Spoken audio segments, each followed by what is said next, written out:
Our Pennsylvania journey continues tonight as we leave Villanova and head west to check out long-lost rivals Pitt and Penn State.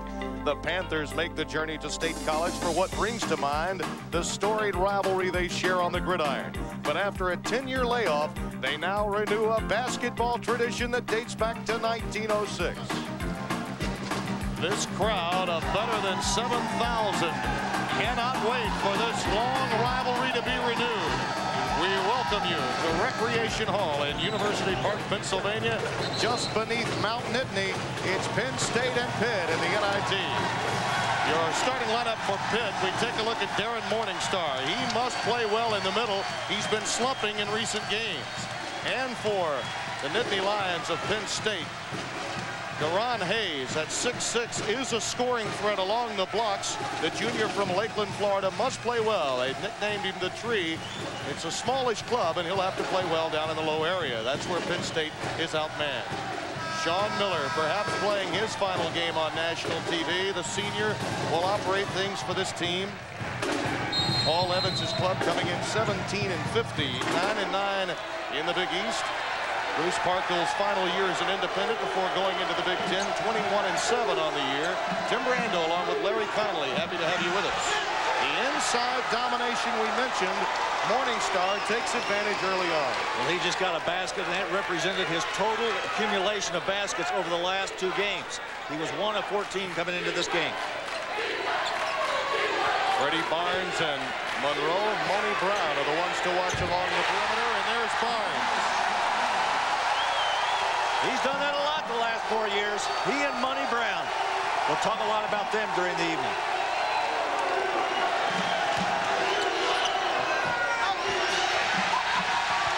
Morningstar has a very difficult shot underneath. Penn State running the ball. Down the lane area. Monroe Brown can't connect, but it's retrieved by Freddie Barnes. Sean Miller gets the long rebound for Pitt. Brown not very shy, is he? He'll put it up. Orlando Antigua for 3.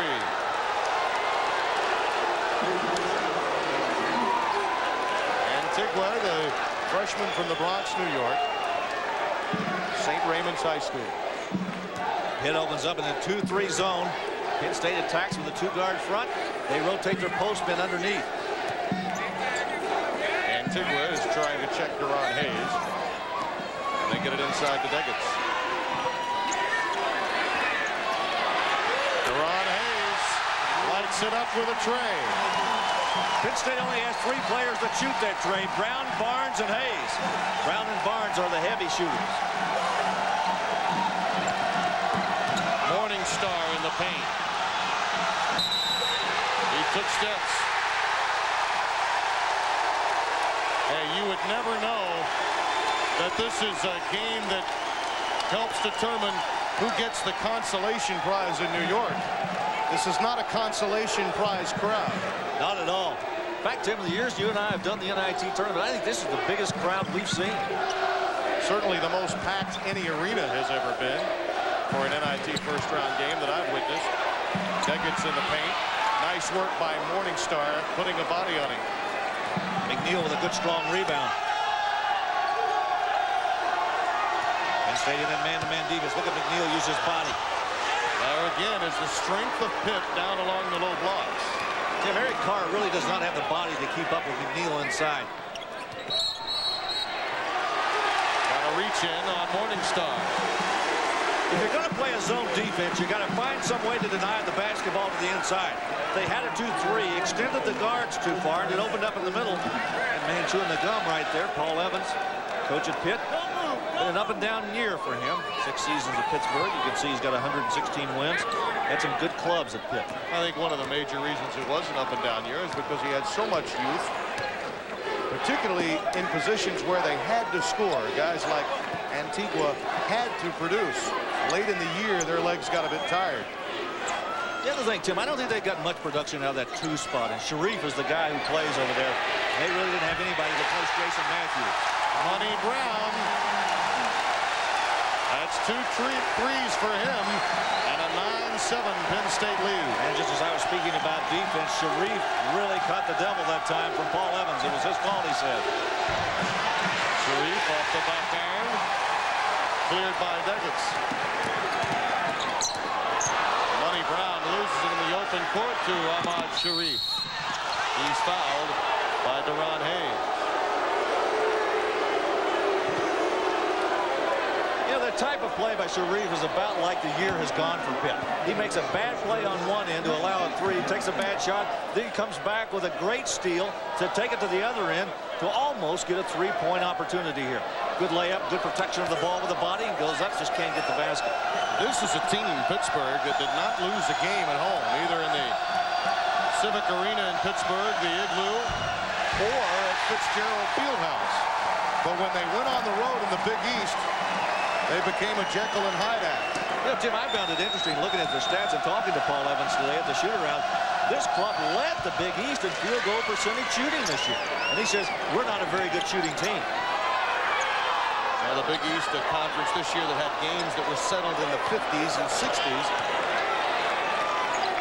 And that echoes that sentiment. I thought Jim Boeheim had a great line in the interview with John Saunders, Jim Valvano, and Dick Vitale the other day about the Princeton matchup. He said, I think we match up well. We had to win a few games in the 50s this year. It's been that kind of season in that league.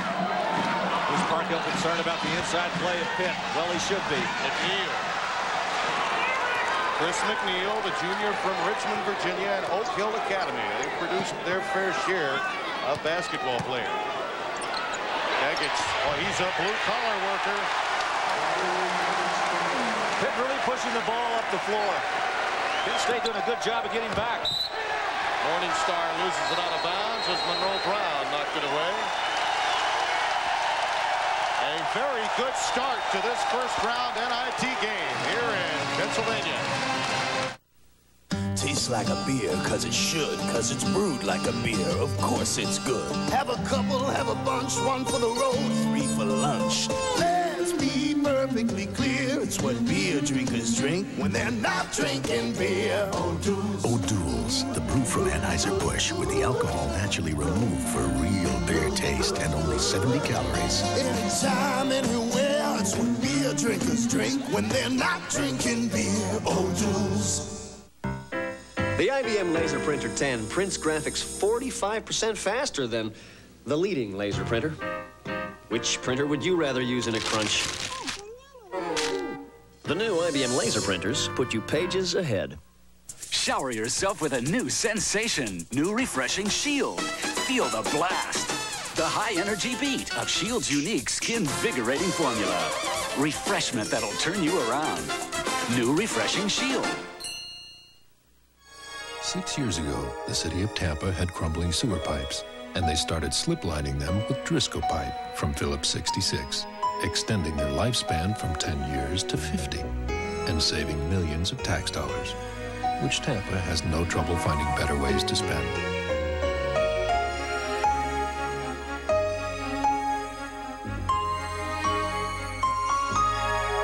Solutions from Phillips 66, the performance company. This is a crowd that does not need any shameless hype. It is certainly not a first-round NIT type crowd. Tim Brando and Larry Connolly back here at the Rec Hall. I've never seen anything like this for a first-round NIT game. Tim has been terrific, and I'll tell you what, I love March Madness. They've got it just as much in the NIT. The series history between these two, and again, one of the reasons why we have this kind of environment. This series dates back to 1906. Only West Virginia has been an opponent of Penn State for a longer period of time than Pitt and their border rivals. The last meeting back in '82, and that game went to double overtime. So a highly anticipated matchup here in Pennsylvania. Well, you got to remember that these two clubs really went in different directions. Good pass by Miller to Morningstar. Tim, I made reference just a few seconds ago about the concern that Bruce Parkhill had about the inside offensive game of Pitt. And it really revolves around Morningstar. Penn State really has no one except Deggets to really contain him in there. He started off the evening in pretty good shape.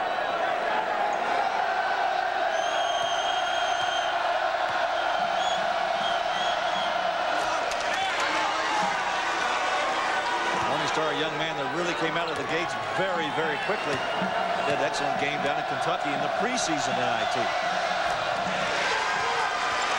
You saw there a moment ago, Tennessee was a winner tonight in first-round NIT play over UAB. Chris Fowler and Jim Valvano will keep you posted at halftime of all the other comings and goings in college basketball. Barnes down the middle. Freddie Barnes.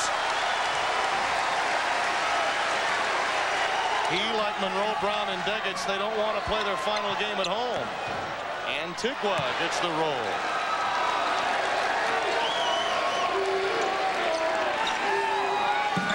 Pitt by 2. 5 minutes deep.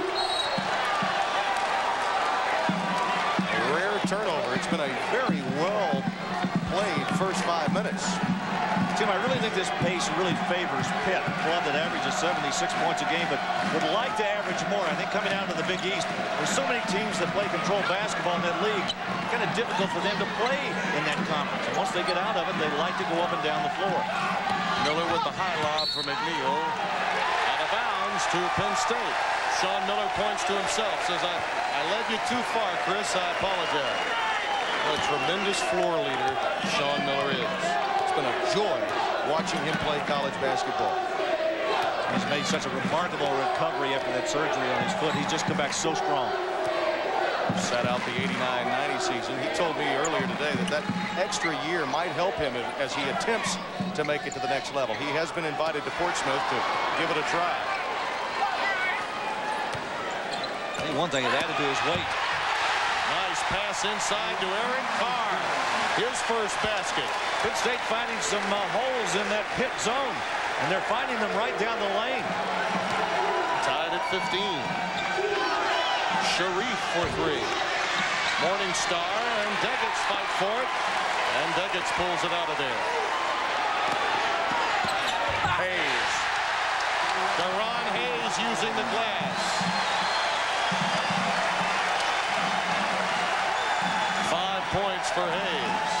A 2-point Nittany Lion lead. Miller.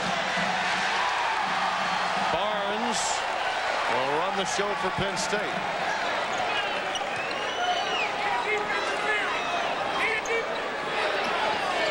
Again, that 2-3 zone by Pitt. They're trying to pack it back inside. Penn State having no problem getting inside of it. Deggets follows.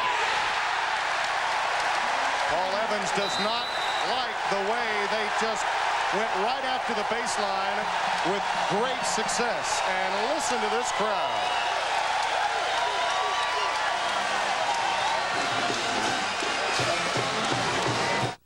When the Beck brothers started their business, they carefully planned everything, including saving money with AT&T International Business Alternative, a new plan for small companies. We got the Yosaki account. The one thing they didn't plan was growing overnight. Fortunately, AT&T offers ProWatts International, a savings plan that keeps pace with their business and adjusted to their growing needs even before they could.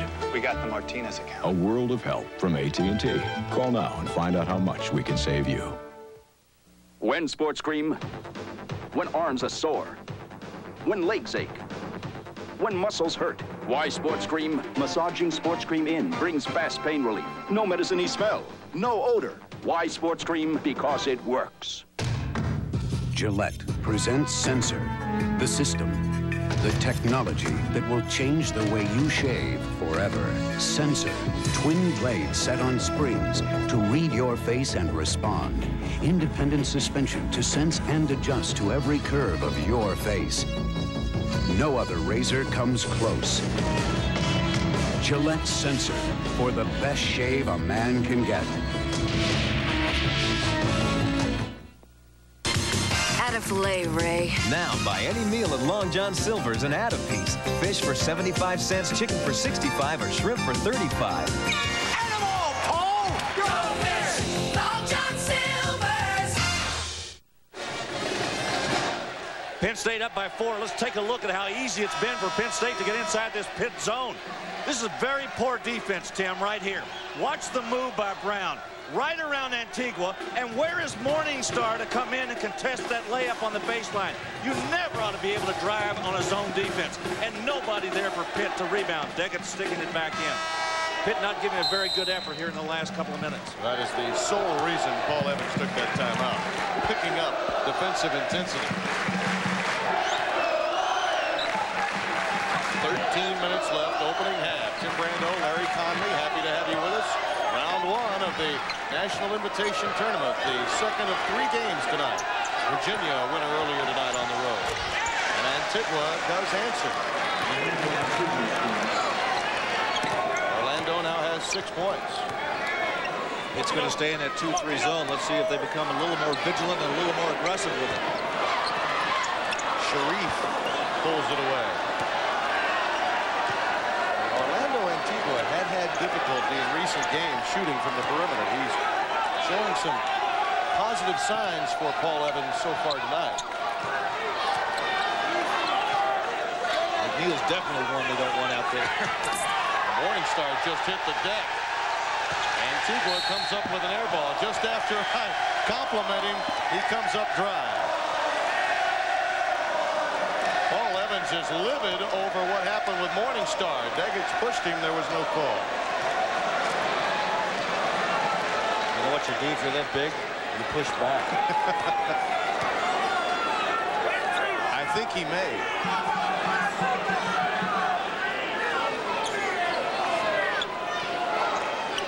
Penn State reversing the ball very well. Pitt's covering the corners now a little bit better. Morningstar a little more active. And Deggett gets past him with a drop step. Throws it up too strongly, and Sean Miller's on the loose. Nice dish to Sharif, but he doesn't finish.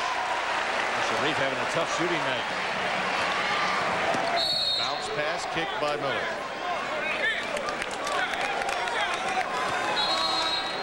Pitt really needs to tighten this zone defense up. I mean, they've got to plug those holes up. Gaudio coming into the game for the first time, along with Brian Anderson, a walk-on, as Deggett takes a seat. And Eric Carr coming out of the game for the first time. Sharif will get a blow and a talking to from Paul Evans. Jerry McCullough has come into the game for the first time, number 5 in blue for the Pitt Panthers.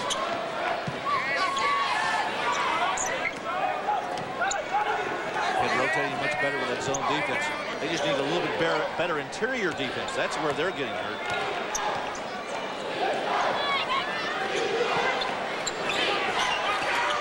Johnny Brown off the front iron. McCullough takes it down. He's a young man that's a hot prospect. Needs to start playing with more composure and intensity game in and game out. And there's McNeil following his own shot. Nice follow. Leading scorer and rebounder for most of this year for Pitt. He has 6 tonight, and we're tied again at 19.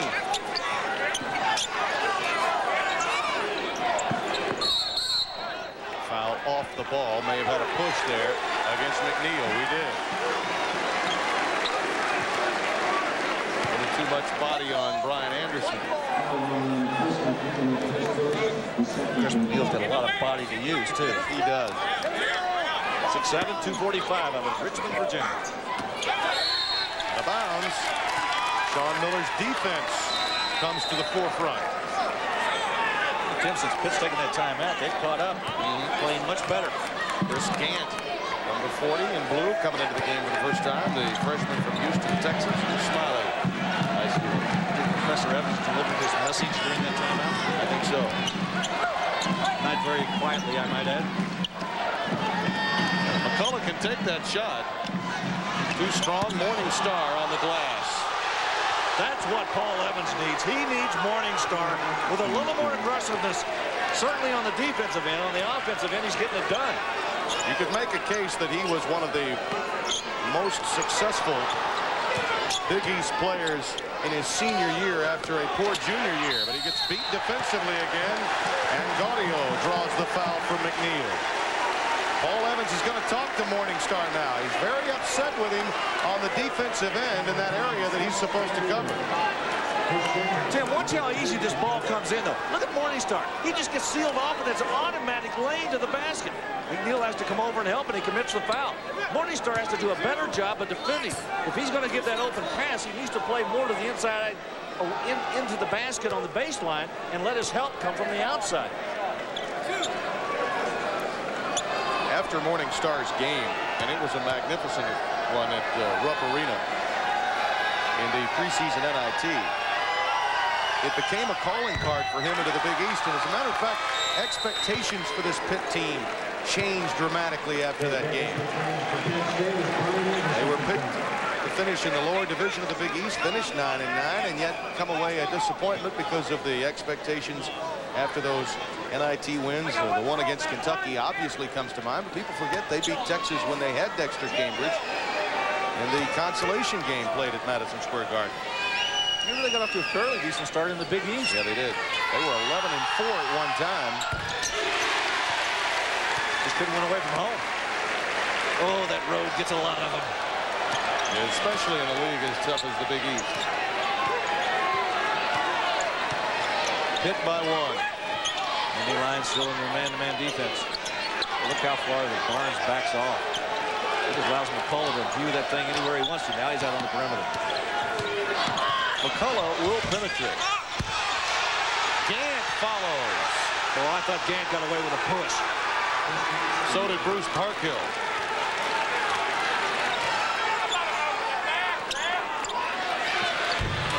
Hayes.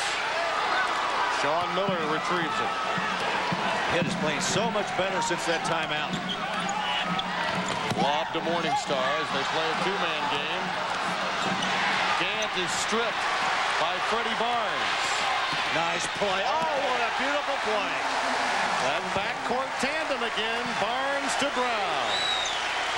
Killer bees.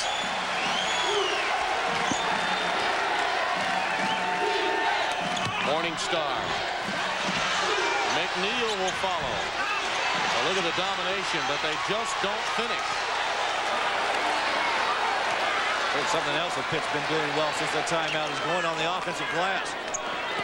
Notre Dame did not have an easy game tonight against Western Michigan. The Broncos played very well.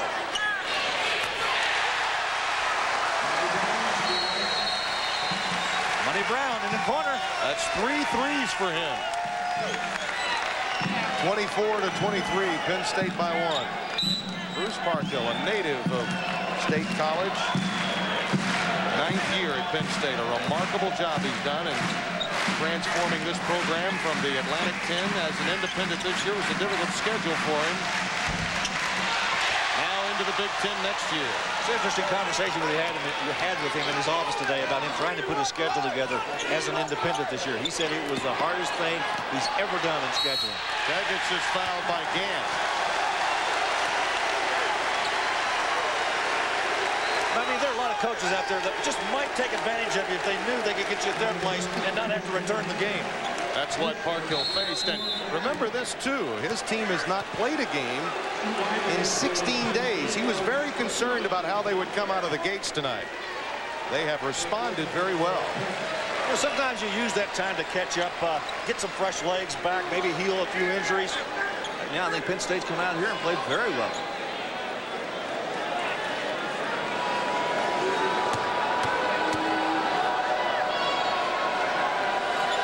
Daggett's at the line.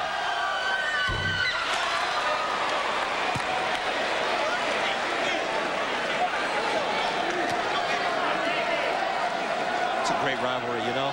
It's a shame they haven't played in 10 years because obviously Pitt went to the Big East and Penn State went to the Atlantic 10, and now they're getting ready to move to the Big Ten. Well, more than that, there was some bruised ego. Out of bounds, it'll be controlled to Penn State, right in front of Paul Evans, and he'll lobby. And lose.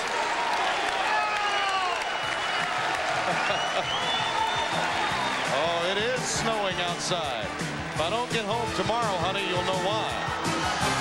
Consumers Digest called the new Oldsmobile Achieva one of the best buys of 1992. Now, for a limited time, our introductory lease makes it even better. $199 a month, no money down. Hurry and smart lease the new Achieva at your Good Olds guys.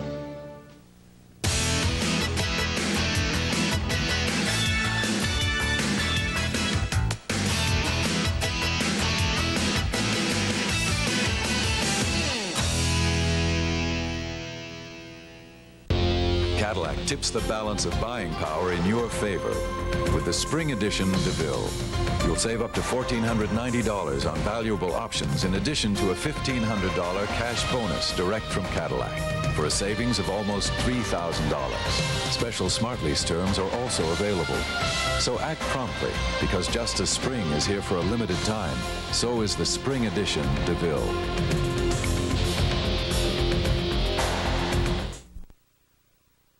Major League Baseball is in your face on ESPN with America's Game of the Week, Sunday Night Baseball, plus single games on Monday, Tuesday, and Wednesday nights, and a Friday night doubleheader. Opening day is April 6th as the Blue Jays meet the Tigers, the Giants battle the Dodgers, and the Mets take on the Cardinals. An opening day tripleheader, Monday, April 6th, live on ESPN.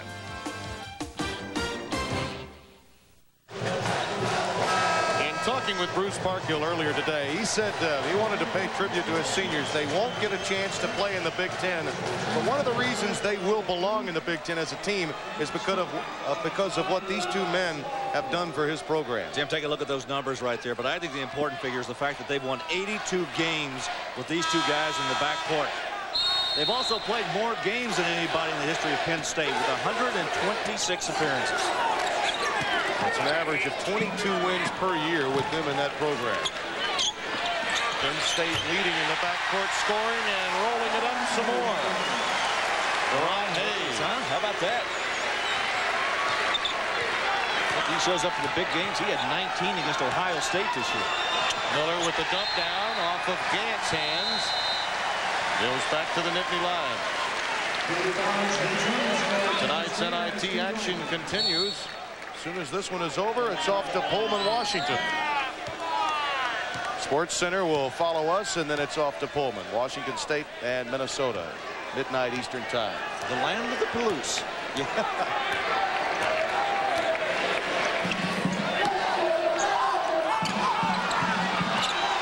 Hayes again.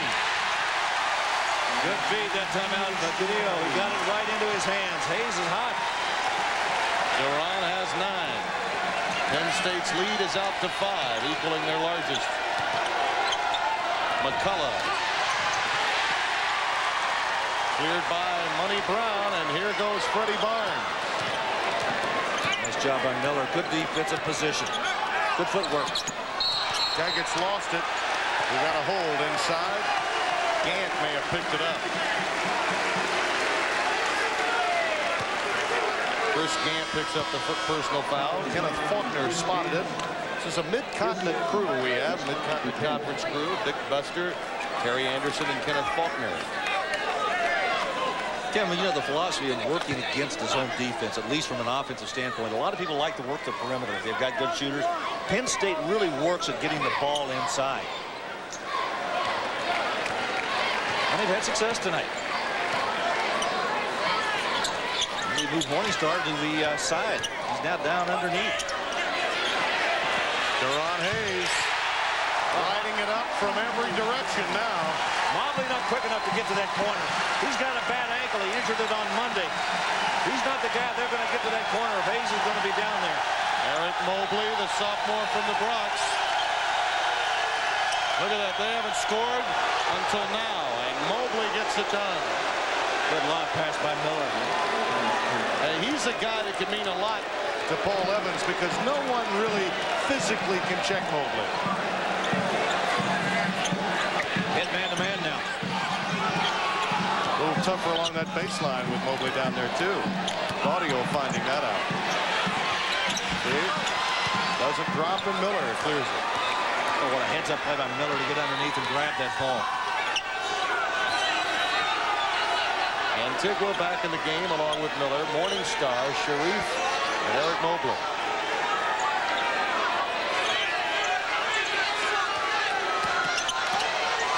Nice jump stop, but Sharif again cannot finish. Got a hand on it. Last touch by Sharif. Penn State gets it back. It's just a question of confidence for Ahmad Sharif. Jerry McCullough coming back into the game. He's going to spell Miller right down? I guess when you look to the future of Pitt, he's got to be the guy that they've got to replace him with. Call up for Miller. Tell you what, you don't fill that young man's shoes on or off the court. You really don't. He's terrific.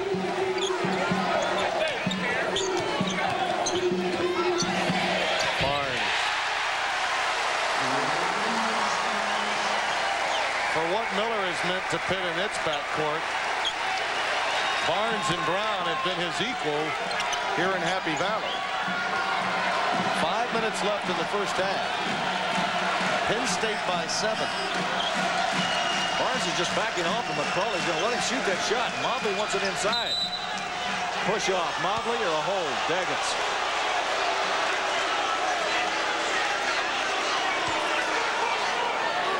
Two fouls against Deggans. Tim, you made a good point just a few minutes ago about the fact that there's nobody inside for Penn State that can control Mobley. Watch him make this move on the inside against Deggans here. Deggans not nearly big enough to contest that young man. Good lob pass again over the top and the hold by Deggans. Morningstar lost the dribble. Tie ball. The arrow is to Penn State.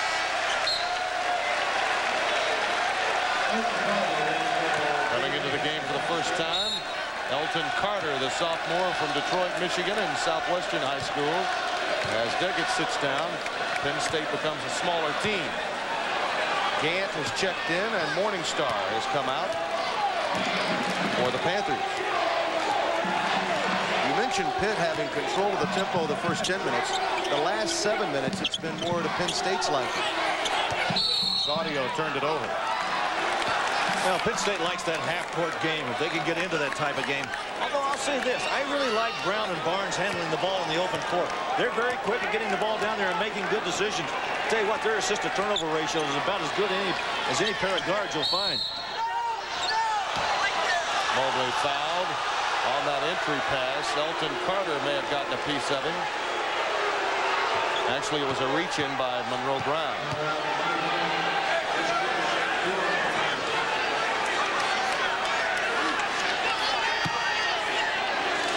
Coming up, the Lipton International. Jennifer Capriati, a surprise winner over Steffi Graf. She'll match up with Sanchez Vicario. And Mobley puts it in. Well, for a guy who sprained his ankle on Monday, he didn't have any problem getting up to the rim on that particular shot. Foul inside. Sean Miller picking it up.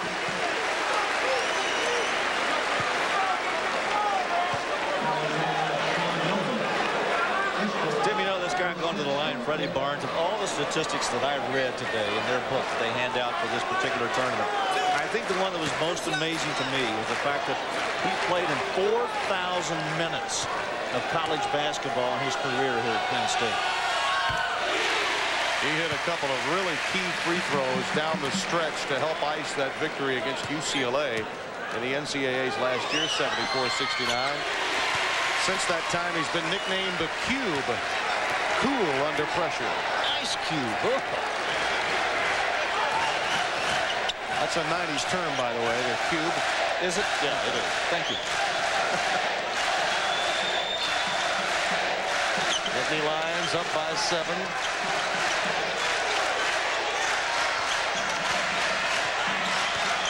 Sean Miller directing traffic and finds Antigua. Boy, he told him to cross court. He did.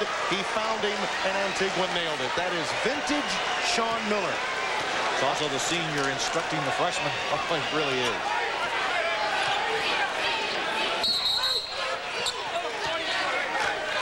There's a push. Looks like Antigua's getting with it with Elton Carter.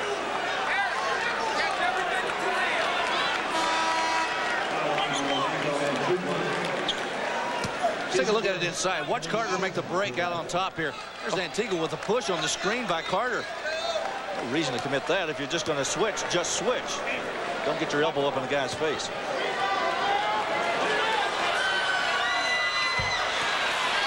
Sean Miller controls it. Boy, he's a tough kid, isn't he? You watch him play. It's almost like watching a Theismann or a Montana carve apart a defense. in football because he directs that traffic so well. He may be a broadcaster one day, if not a coach or a player. Well, you got to be one of the three. We'll be back. Ask anyone who's driven a Ford lately, like the people from Car and Driver, who've named Taurus SHO one of their 10 best. The people from Motor Trend, who named Explorer the best buy in its class. Or any one of the thousands of people who've made Escort the best-selling small car in America. Have you driven a Ford lately? It's more than just a question. It's an answer. Hey, Dave, you ought to bring back that chicken cordon bleu sandwich. It's great. Thanks. We're thinking about it. Dave, your chicken cordon bleu. Ooh, magnifique. You'll bring it back? Oh, oh, toujours, Dave. It's back. Wendy's chicken cordon bleu. A whole chicken breast, ham, Swiss, Grey Poupon Dijon mustard, and mayonnaise on a toasted Kaiser bun. There's nothing else like it. Hey, Dave. I know. Chicken cordon bleu. That's great, Dave, but you still need a quart of oil. Inside your smooth-running engine is a torture chamber. And under these grueling conditions, only one leading motor oil in every grade meets the world's toughest requirements for viscosity breakdown. Castrol. Castrol provides maximum protection against viscosity and thermal breakdown. So use Castrol. After all, why make things tougher on your engine? Castrol GTX, engineered for today's smaller cars. Take a look at the 20-plus win teams. 8 of the 17. Wisconsin, Green Bay won the Mid-Continent. Louisiana Tech won the Sun Belt regular season. Southern Illinois in the Missouri Valley. There are several conference regular season champions up there, and we're seeing really quality play in this NIT, both in the first game and now in ours. Tim, from a victory standpoint, I think this might be the best year the NIT has had in several years. It's like the Lion is heading north. Still not getting much further north. It might be snowing up there. Penn State lead 34-30 with 3 minutes left in the first half. Tim Brando, Larry Conley, Chris Fowler, Tim Valvano in the studio. They'll be in the main game and more coming up at halftime. Jim is great at that game, isn't he? Yeah, right. Is he good? Wish I could play.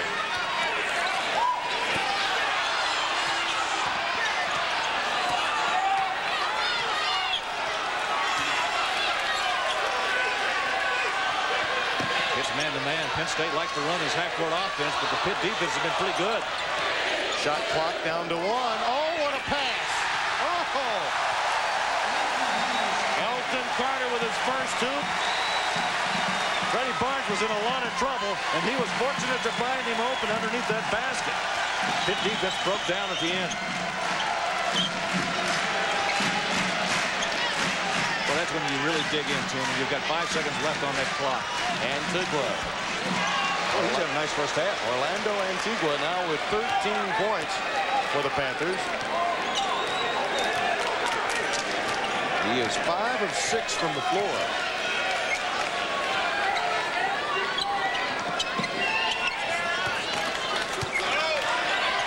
Mobley pinching Gaudio. Mobley has a presence in there, isn't he? You got to believe Gaudio knows he's there, too. Monroe Brown can't hit it. Chris Gant is fouled by Gaudio. When you think about it, since Mobley came into the game, things have not come nearly as easily inside for Penn State. Such a subtle change in coaching. You know, just one move, either moving Morningstar to the bench or moving him to the wing and inserting Mobley in that particular spot in the defense has changed everything. Penn State is still with that 4-point lead. Off the feed from Miller. Antigua with his second miss of the half, and Gant gets caught with a push again. Here's another guy that's played well off the bench tonight is Gaudio. 3 fouls on Chris Gant. What a story Gaudio is. Yeah, he is. Playing with a degenerative disc in his back that will not get any better. There he is. It's a young man that's played in a great deal of pain. As Bruce Parkhill was telling us today, you know, it varies. Sometimes it's worse than other days. Courageous young man to come out and play. He's a gamer. He's going to continue to play. Doctors say there's nothing they can do about it, and he can play. It's not going to make the condition any worse. As a matter of fact, it will probably help him to some degree, or it will grow stiff on him when he doesn't play. But he says, and Parkhill's very concerned about the talent that he has remaining after this season, that he is a big-time Big Ten type player. He's looking forward to having him for the next 3 years. What do you call him, a gutsy blue-collar type of guy? Just that man's kind of guy. Never saw this guy wear a blue collar. Always white shirts and double-breasted suits. Right out of Gentleman's Quarterly. Look at Miller with a good baseline move. Good double team again by the Killer Bees underneath. Barnes and Brown cover a lot of ground. Miller moves to the 2-guard spot as McCullough comes in. Good pass inside to Morningstar. And we've got a reach-in foul. Bruce Parkhill doesn't like it. Tim, you know what that is? That's communication between two offensive players. Miller to the baseline, got cut off. Morningstar saw it, and Miller made a nice lob pass to him as he cut for the basket. Just good communication.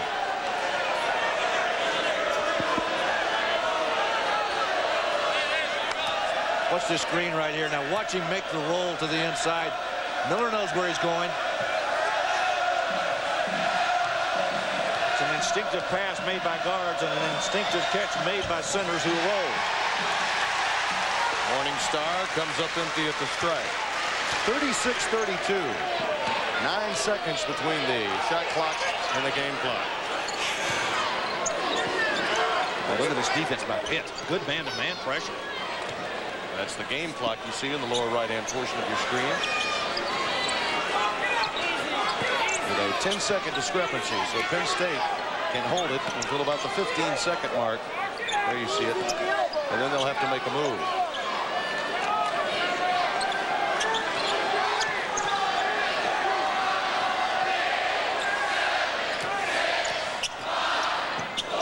Deron Hayes off the pick. Hey, that's knowing how to run your half-court game.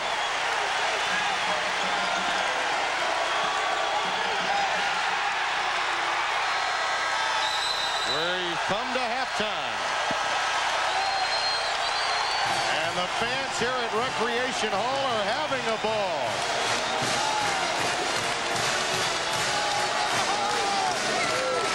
You love to see these traditional rivalries reborn, and right now, Chris, I think you'll agree the chant "We Are Penn State" has come to fruition.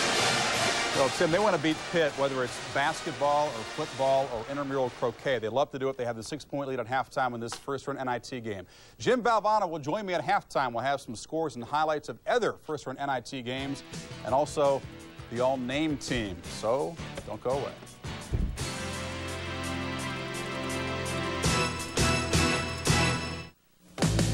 Some days it goes your way. You've got style, you've got the say. Some days you're out of sight. You've got the dream and you've got the ride. A great day calls for a great beer. The Michelob beers. With that smooth classic taste you don't find every day.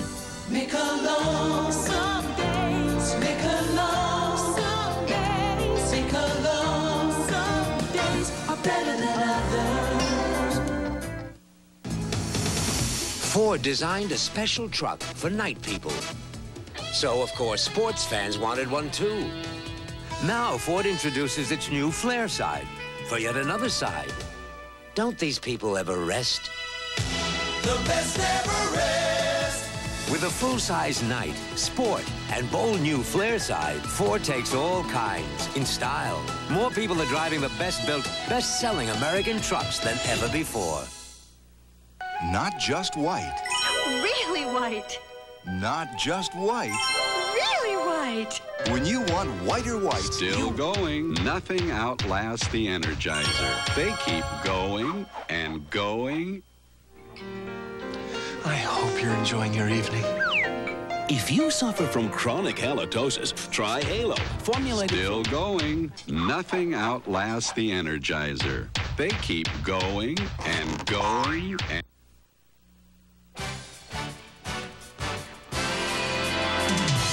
ESPN's college basketball is brought to you by the Michelob family of beers, because some days are better than others.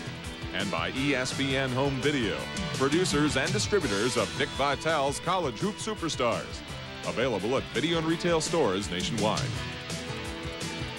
And a look at Penn State's Old Main there. A wintry night outside in State College, but very hot inside Rec Hall, where Penn State has a 6-point lead over Pitt. We've talked about motivation. Penn State showing a little more of it in the first half. We also talked a little bit about football at the top, and we're going to see here how Penn State spreads the defense of Pittsburgh. You see, Pitt here is in a 2-3 zone.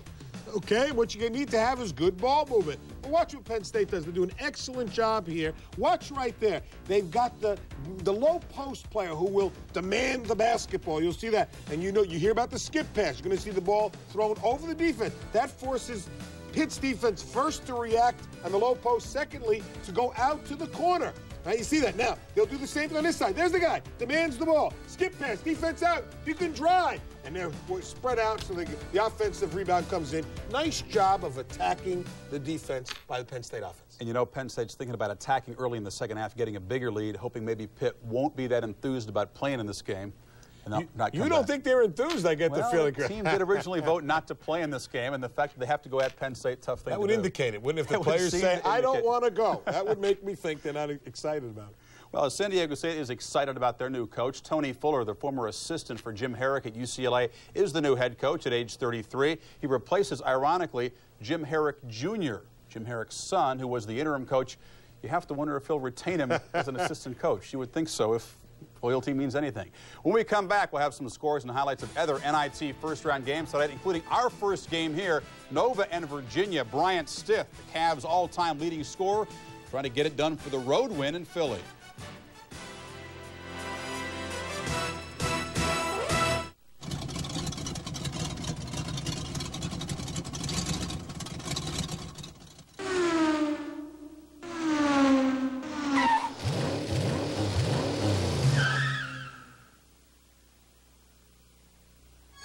Six years ago, the city of Tampa had crumbling sewer pipes, and they started slip lining them with Driscoll pipe from Phillips 66, extending their lifespan from 10 years to 50, and saving millions of tax dollars, which Tampa has no trouble finding better ways to spend.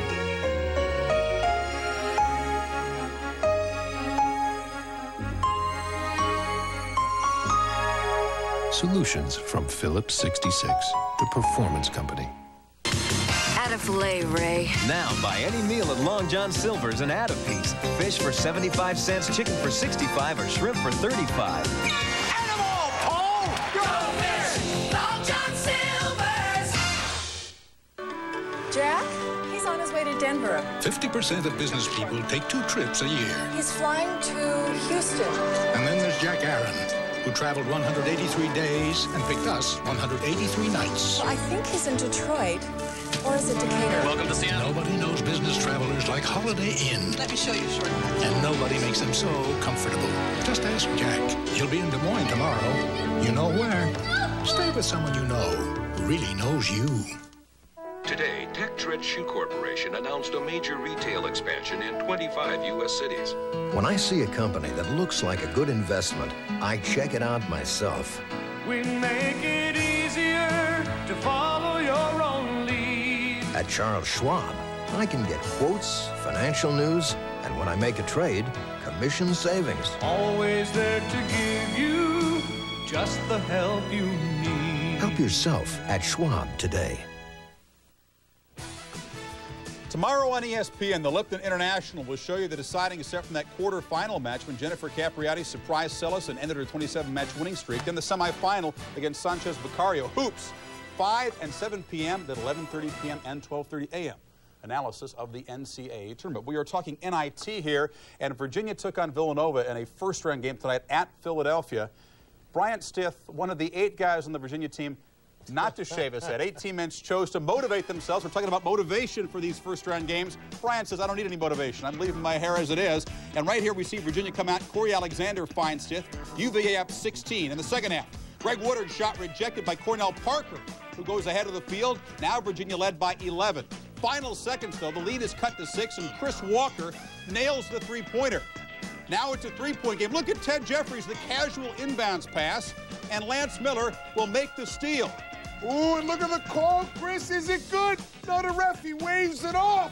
Miller's Polish. Let's watch it again. Here it is. You call it. There it is in the NBA. Oh, that's good. But that little half step makes it a good call by the Rolly Massimino. Plays the last minutes better than anybody. And he did not make the free throw, even the first one. Virginia wins at 83-80 to move on into the Sweet 16. Western Michigan took on Notre Dame. The Broncos a terrific year after going 5-22 last year, and the day after St. Patrick's Day, the Leprechaun ready. On the break here, following the miss, Elmer Bennett will bounce past to LaFonso Ellis for the jam. Irish by 7. Great transition all day, Chris. It's they just did a great job. And then a look inside. Nice pass. LaFonso again. Oh, the Irish are going to miss him next year. Second half, Sean Whiteman buries the 3. He had 15 points, and that cut the lead to just 1 there. But the Irish on the break, they beat Western down the floor all night. Damon Sweet with the layup, and the Irish go on for the 63-56 win. Ellis had 15. Damon Sweet had 15. The Broncos of John Saunders shoot just 33%. Did I see John in the stands there? I thought I saw John with his hockey That's why he's stick. not there tonight. Very upset. Tennessee and UAB 71-68. Another home team wins. Allen Houston at 33. Tennessee scored the last 9 points. They shut out UAB the last 4:48. One of 3 SEC schools still alive in the tournament. And Kansas State beat Western Kentucky 84-75. Askia Jones had 25. Vincent Jackson had 21. So Virginia winning. That's the only road team so far that's won. We've talked about motivation a lot in these NIT games. Tougher when you're on the road, I guess, to get up. You know, fans like to think that the players are always, come on, let's go get and win one. But it's much more difficult for Pitt. In this situation, going through a Big East season, hoping you get to the NCAA, not make it, then you look at the paper, oh, I got to go to Penn State. Penn State, on the other hand, you know, didn't have a conference this year. This is a nice reward for them at the end of the season. Much more motivation for Penn State than Pitt. And especially when it's a rivalry. All right, we're going to come back with more at halftime. It's the all-name team. Jim poured through hundreds and thousands of rosters to come up with his 5 favorite names in college basketball this season.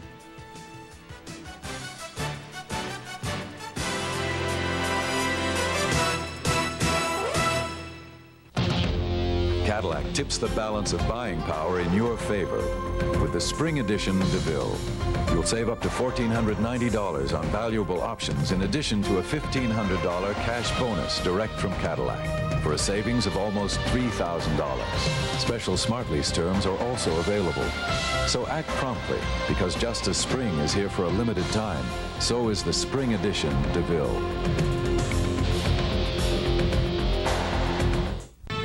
TWA's low transatlantic business flyer fares are for business travelers who are serious about saving money. Save on every TWA flight to Europe. Save on first class, now only $1,400. Save on business class, now only $900. Or save on business saver economy class, now just $550. And these low business flyer fares are fully refundable without the usual restrictions. So if you really want to save money, call your travel agent or TWA at 1-800-892-4141.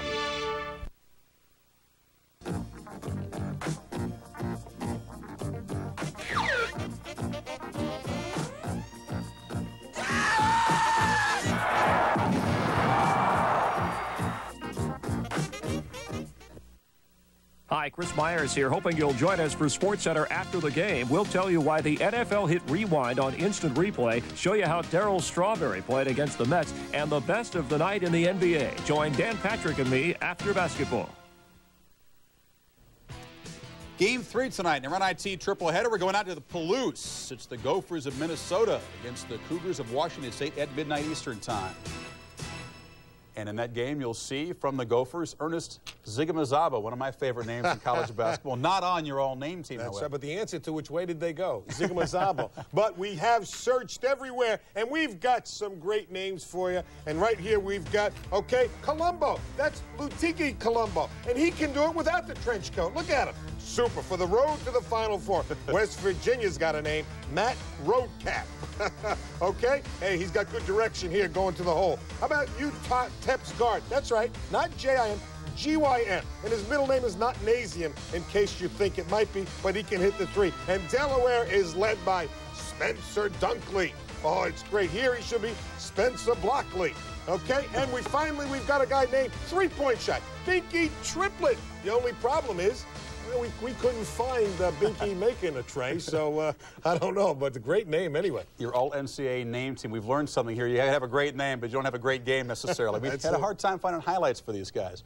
All right, we're going to get back to Pitt, Penn State second half in just a second, but first check out the women's NCAA tournament scores. Vermont was the only unbeaten team in Division I. They go down. They were 29-0. They lose by 1 to GW tonight.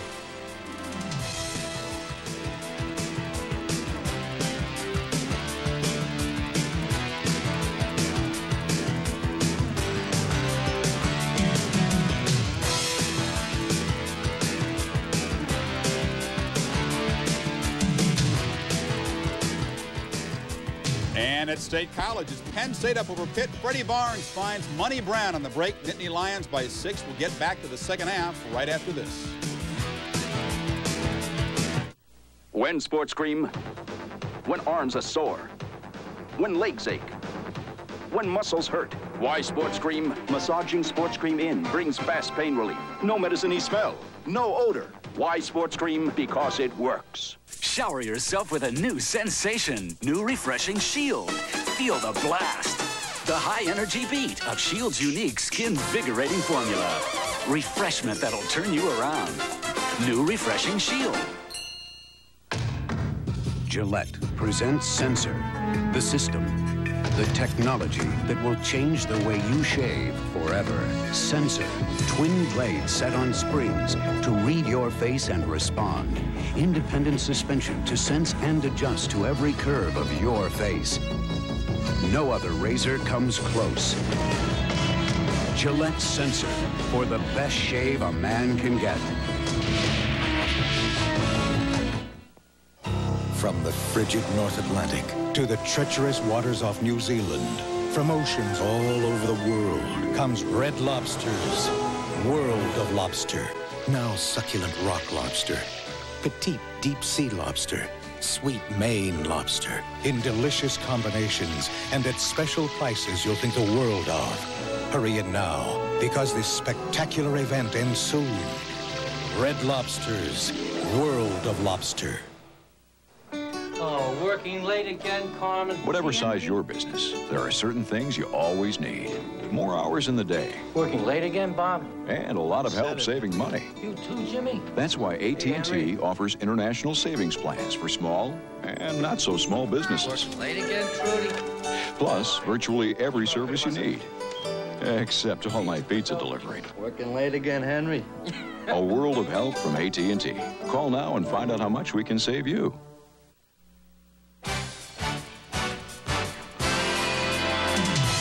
ESPN's college basketball is brought to you by Bud Dry.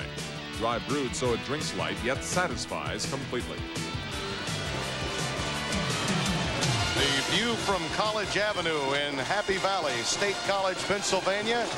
We went through a very mild winter. Now with spring just days away, we bring you from a cold and blustery outside to the warmth of the indoor recreation hall. 7,000 plus helping to heat it up along with Penn State and Pitt. Tim Brando, Larry Connolly, happy to be back with you here at halftime. Larry, I think you'll agree that this game has been as well played as we anticipated. Both teams doing at least a part of what they'd like to do to one another. Tim, I thought it was an excellent play first half, and let's take a look at a little bit of the play on the end for Penn State. This is called using your screens and using them properly. Deron Hayes, who was the leading scorer for Penn State in this first half. Watch Elton Carter. Now that's Hayes in the halo. Carter is on his left. He'll use this screen to come off and get this shot right before the end of the first half. Look at this great screen by Carter right there. Get him away from your guy who's going to catch the ball, and Hayes turns around and nails it. Yeah, you won't see that in the box score tomorrow, but that was important for Carter to get that screen. You see that obviously the rebounding story is even. That is good news for Bruce Parkhill. What is interesting about the 15 boards for Pitt is that their leading rebounder is Sean Miller, the do-everything point guard for Paul Evans. Does everything. He's got 5 of their 15 rebounds. Orlando Antigua had a great first half with 13 points. Get the feeling that this game could come down to the wire. And you see Penn State outscoring Pitt 16-1 in the backcourt. And you expect that from Freddie Barnes and Money Brown. Interesting that Miller did not score in the first half. He does so many other things well, though. It never affects him. He'll do whatever is necessary for his team to win. So he may have to score this half. A nice assist right there. Again, Miller to the inside, and that is his 6th assist of the game. 38-34, just underway, second half. So tonight it's assist and rebounding for Mr. Miller. Deron Hayes continues to warm it up. 13 at the intermission. He's up to 15 now. Penn State opens up man-to-man defense. Well, Sharif had a very tough first half. He was 0 for 4. Sharif. Just won't fall for Ahmad Sharif.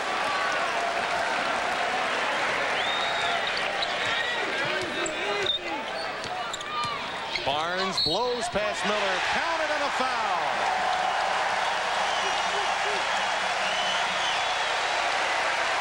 I'm not sure Sean Miller has the quickness to keep up with a Freddie Barnes.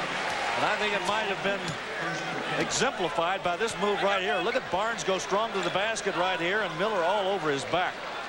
Barnes, one of the better guards you'll see play. Good point guard. He means so much to this team, and he had to play at one game this year back on February 9th against Temple. 50 full minutes. Number 1 in career assists at Penn State. The lead is out to 9. Miller with the dump down, and Antigua was not ready for it. It was there. Miller with a good dish. Antigua with the bad hands. McCullough will come back into the game, and Miller will get a brief blow. It won't be for long. He'll be back in the game. Paul Evans just told me, he said, see, he's not ready for that kind of pass, Sean. You know what? You can't blame the kid, though. No. He's in a position. If he makes the good pass and the guy drops it, I mean, that's not his fault. He made the pass. Deron Hayes. McCullough. Mobley and McCullough save it. First double-digit lead of the game for Penn State. McCullough goes too deeply. That's part of his problem. Over-penetrating. Tries to take it away from Barnes. Oh, good dump. Degich is fouled. Mobley better watch out. He could get a tee. Slammed the ball down to the floor.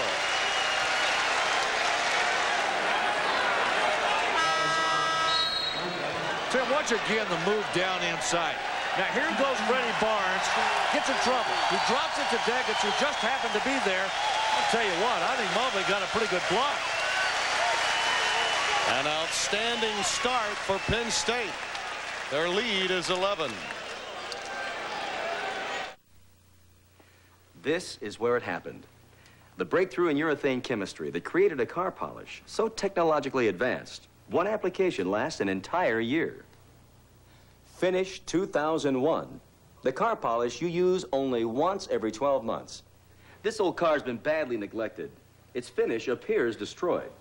With no rubbing, no buffing, Finish 2001 with its urethane formula safely brings back the showroom shine. A rich, deep gloss shine that lasts an entire year.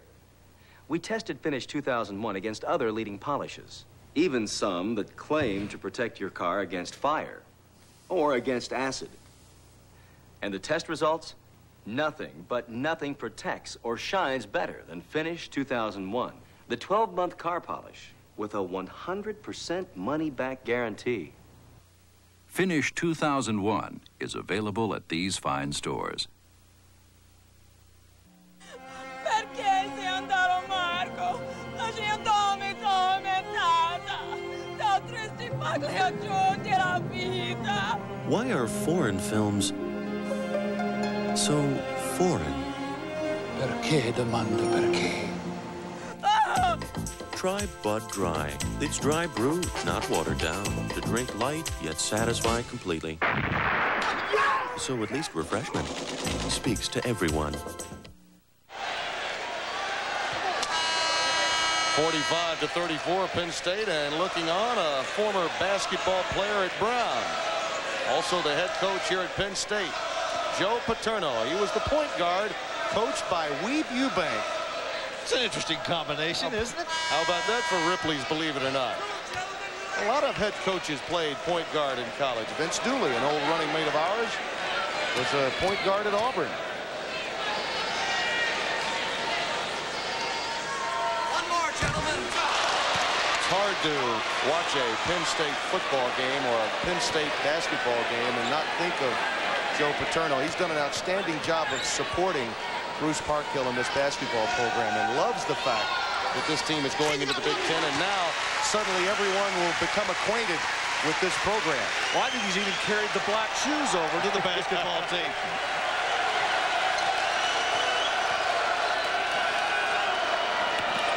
Mobley. Oh, good lob. Rim's down. They got to stop there. All right, McCullough went and got it. The rim was down about 6 inches on the jam. Thought they were going to ask us to go out there and knock it back up. After a 7-0 run, Pitt finally converts. Sean Miller has come back into the game. McCullough takes it right away from Deggans. He's got Miller on his hip, and he won't give it up. Saw him too late, but Miller finds Mobley on time. Boy, is Miller quick with that ball. You better have your hands ready and your eyes open. That is not your prototypical shooting guard on the wing. McNeil got a hand on that shot by Barnes. Deggans over Mobley. Yes, and a foul.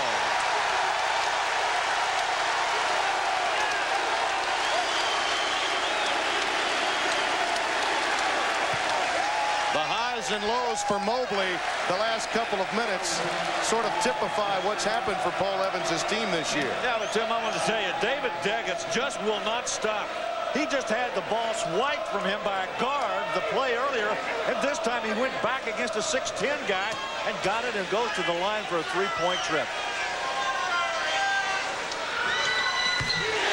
The senior from Clearwater, Florida, and Clearwater Catholic gives the Nittany Lions an 11-point cushion again.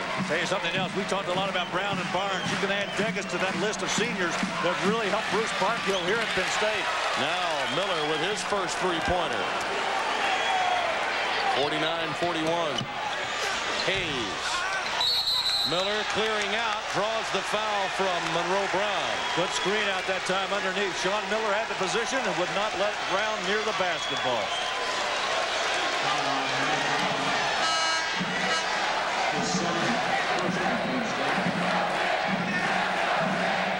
Bruce Parkhill's brother Barry, who was a star player at Virginia, once on the Naval Academy staff that was just let go a few weeks ago. He's here to watch his brother's team play. Keep it in the family. Double stack offense down underneath. They're trying to free Miller on the left side. Out off of Gant. Freddie Barnes with excellent presence of mind there to ricochet it off Gant. 3.5 minutes gone here in the second half. Little has changed, although a couple of runs by both teams. A 6-point lead at halftime for Penn State. Oh, from the O-zone, it won't fall for Monroe Brown.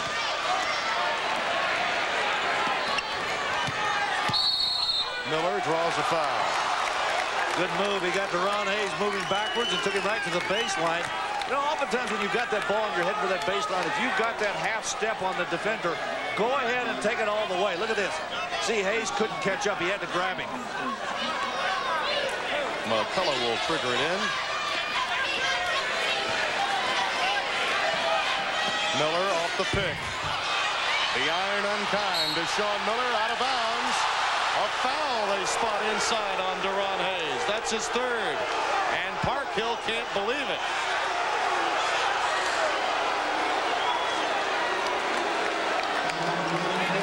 Hey, that's huge. A third foul on Deron Hayes, who has easily been the catalyst offensively. He has 17 points, 8 of 11 from the floor. I think you got a question now is, does he want to leave him in there? And I think he probably does. McCullough negotiates. Stripped by Barnes, and they got a kick.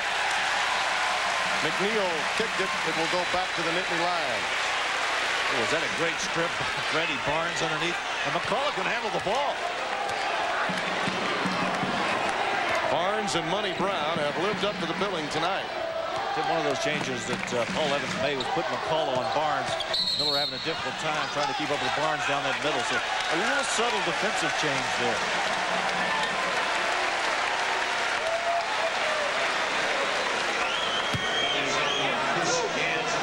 Allen Houston had 33 points in that game for Tennessee, and Virginia was 18 down. I checked that Villanova was 18 down at one point before making a game of that one.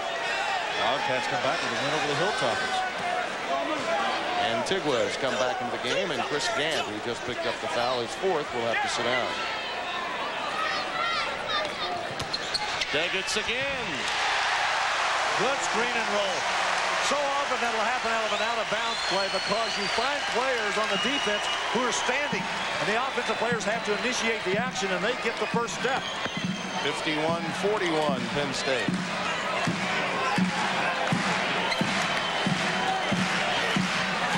McNeil, who's been quiet of late, drops it through.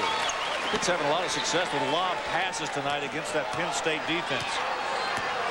And there is a lot of contact right now when that ball is entered down to the low blocks. Penn State putting a body on both McNeil and Mobley each time down. Deggetts working again against Mobley. Mobley unable to handle him down there. Antigua knocked it away, and it'll be triggered in by Deggetts. This Deggetts a workhorse. I mean, he gets in that low post position down on the block. All he wants is the ball just so he can operate. That is the third time we've seen the trigger pass from underneath the Penn State hoop all the way back into the half court. Now, that is not unusual, but it is unusual to see it that many times in one game. Well, so, yeah, but they can lull you to sleep, too. Just when you think they're going to do that, they'll open up somebody underneath. High rebound. Went over the backboard. Good call by the official, Dick Buster. It'll go back to Pittsburgh. And Darren Morningstar coming back into the game. Mobley will get a brief break. Paul Evans happy with his play. It's a young man that will continue to get better. The sophomore out of Allegheny Mountain Community College and the Bronx, New York. Nittany Lion lead is 8. Good job by Brown to fight over the screen. Morningstar there, and he missed the easy one. Antigua there to follow. Well, how about the offensive rebounding by Pitt? The inside game starting to show a little bit now, even though Penn State's got that 6-point lead. Pitt beginning to go to the glass a little bit stronger.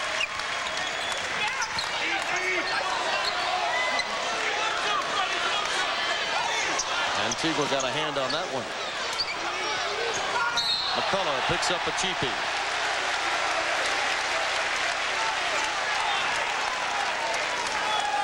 First round action continues from Pullman, Washington, immediately following SportsCenter tonight.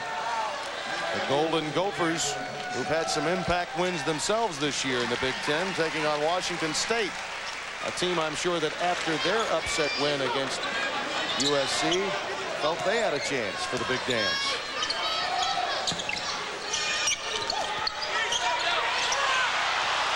Antigua takes it away. Draws a foul. Good slide by the official. Hung one knee.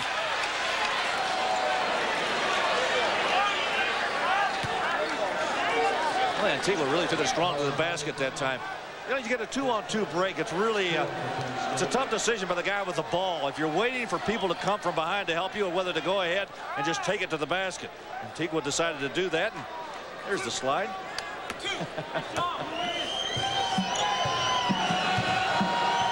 Looked like the little James Brown action there, didn't he?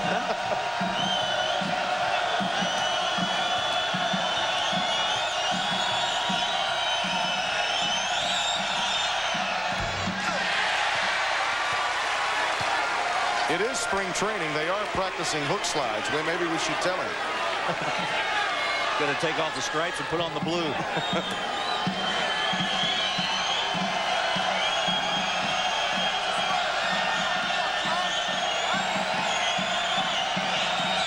Antigua's got that sleeve rolled up on that T-shirt.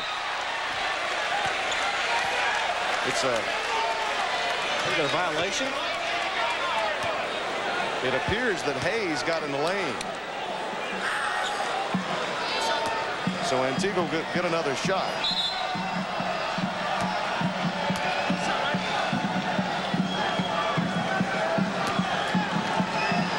Now, you know he doesn't have a pack of cigarettes rolled up in there.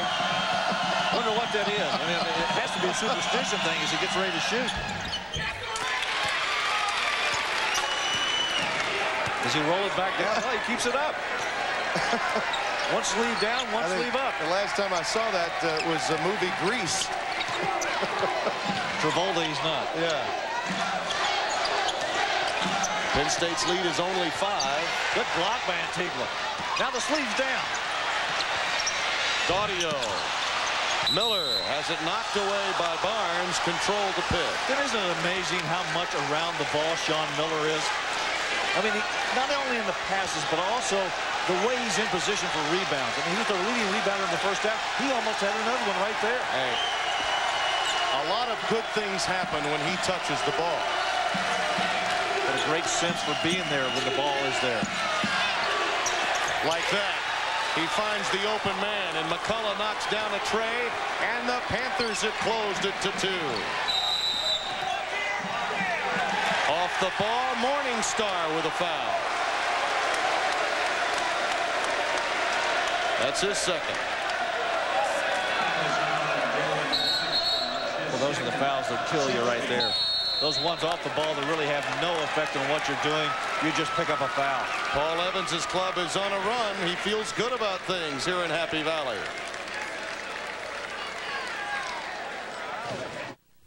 Trust is something you earn. Arnold Palmer for Jiffy Lube. And you earn it by doing what you promise. A complete 14-point service, always. You only use the best. The world-class protection of Pennzoil, always. You deliver on time. Within minutes, always. And you're as good as your word. Your complete satisfaction, guaranteed, always. At Jiffy Lube, we do your car a great service.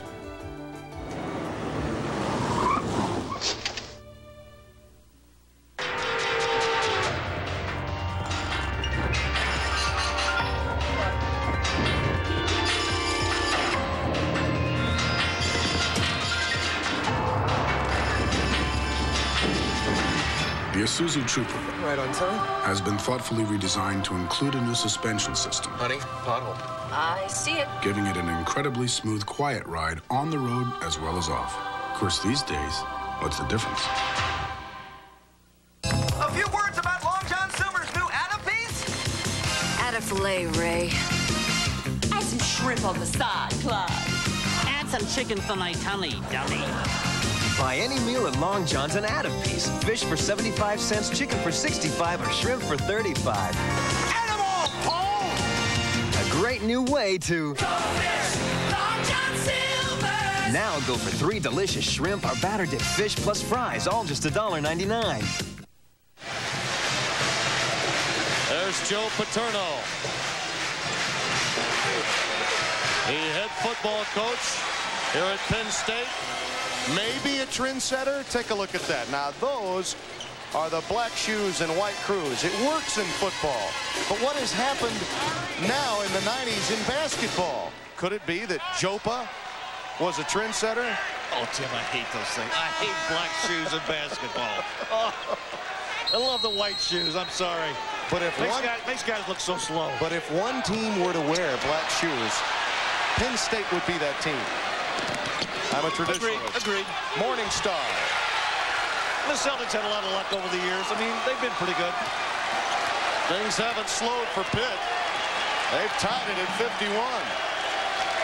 This is an 8-0 run they're in the midst of.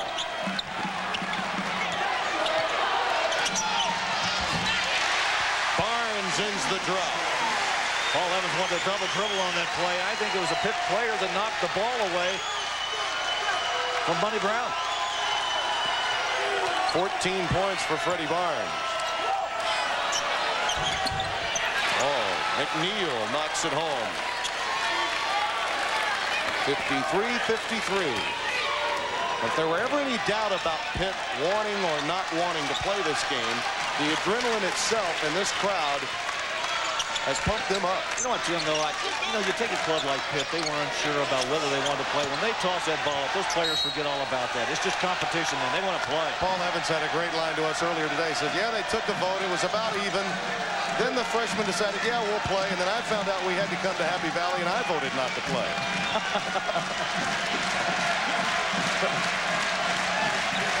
And a good one. We're tied.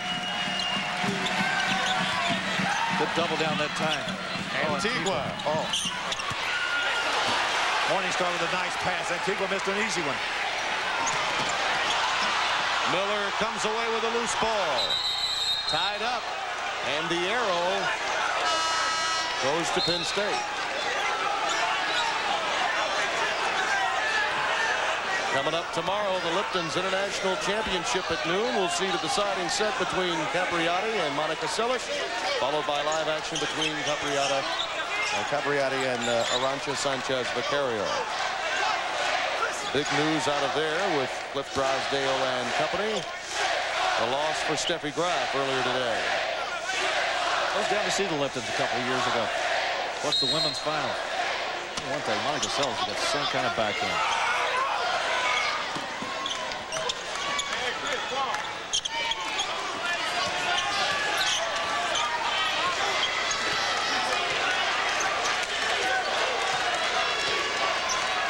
Pitt's gone to his own defense now. 2-3 again. This is what they started the game with. Penn State found some openings in this zone defense right in the middle.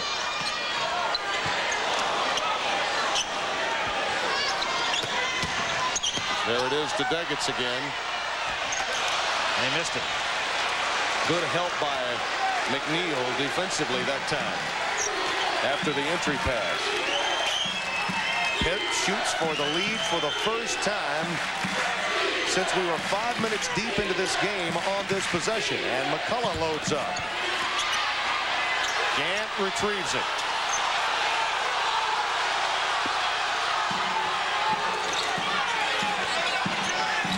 McCullough, dead set on penetrating, puts it in. Well, give him credit. He didn't give up. Missed that long three-point shot, went right back down the lane and got the basket, and Pitt's got the lead.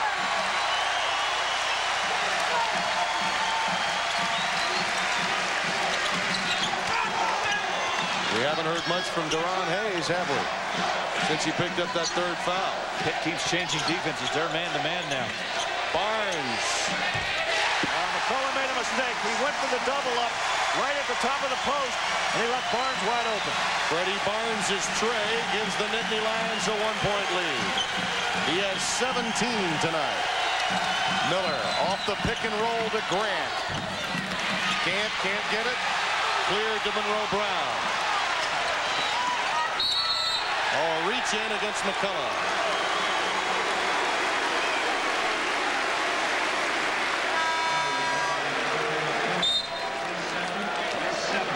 Watch again as the ball comes inside. Now watch McCullough right here trying to strip the basketball.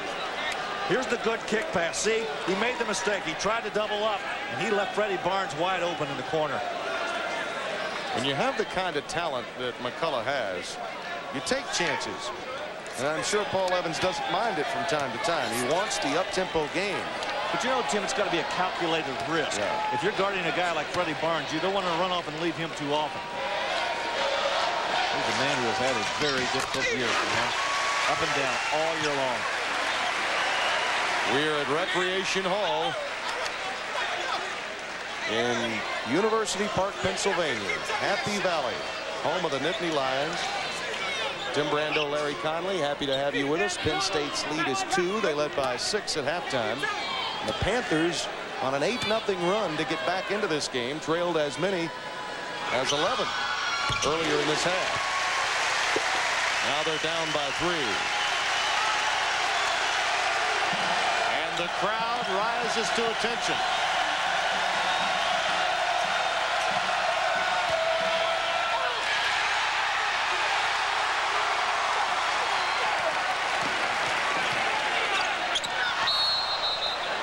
Off the deflection by McNeil, it'll be controlled to Penn State.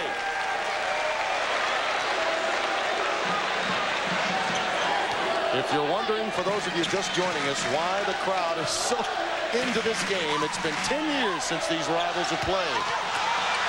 More than just a first-round NIT game, to say the least. Look at Barnes. Oh, what a quick move.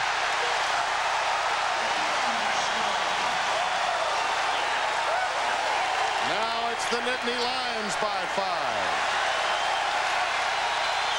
Pitt didn't hold that lead for very long. McCullough. We've got a push against Penn State down low. Gaudio picking it up.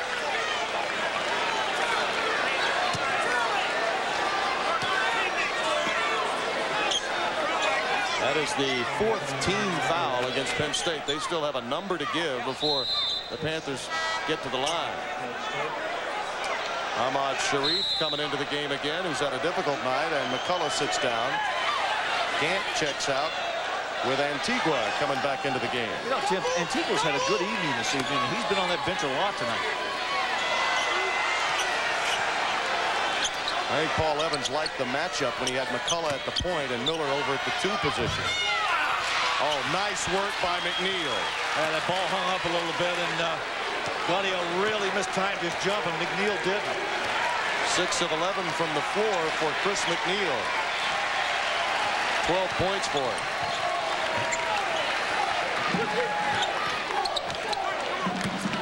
Deron Hayes with a jump stop. Miller clears yet another rebound, and the baseball pass to Mobley, and he can't handle it. Not much more you can do, Sean. Miller made the pass. Those hands could be cold, though. It's snowing. When the Beck brothers decided to start their international consulting business, they carefully planned everything, including how to save money with AT&T International Business Alternative, a new savings plan designed for even the smallest companies. We got the Yosaki account. The only thing they didn't plan was growing overnight. Fortunately, AT&T offers ProWatts International, a savings plan that keeps pace with their business. Plus, AT&T International Fax, International 800 service, and international video conferencing. Helpful and innovative services that quickly adjusted to their growing needs, even before they could. We got the Martinez account. Who owns that building next door? A world of help from AT&T. Call now and find out how much your growing business can save internationally with AT&T. There was only one. And the more you know about the Babe, the better your chances to win. For details, watch ESPN and Baseball Tonight beginning next Tuesday. And look for The Babe coming soon to theaters everywhere.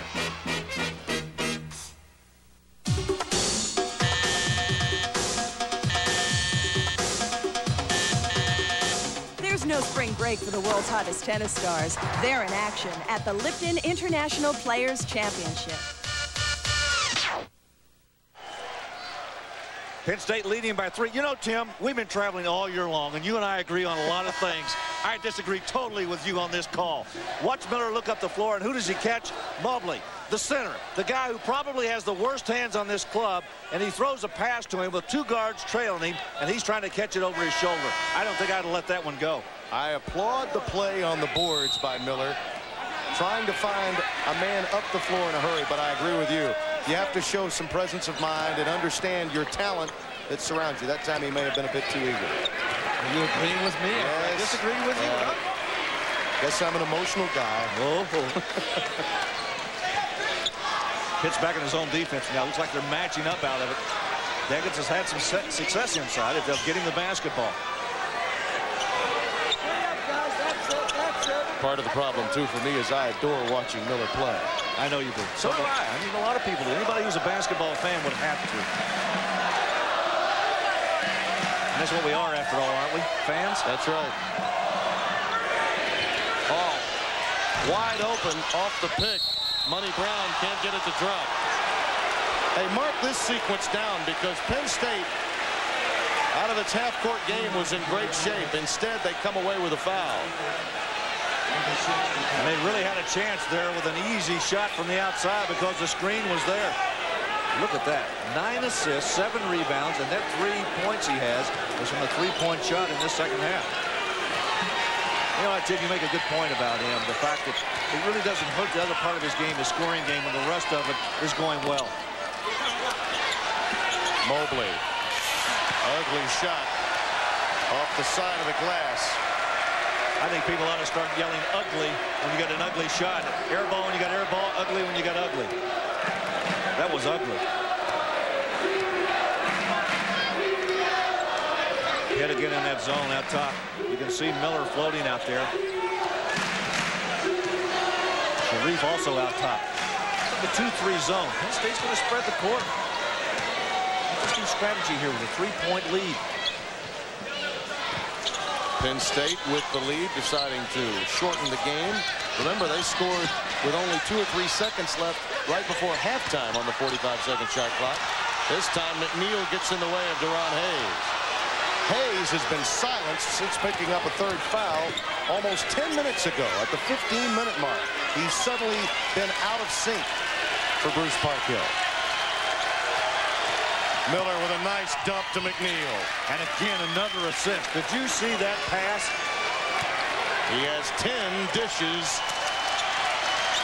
that even his mom would like. Ooh, nice.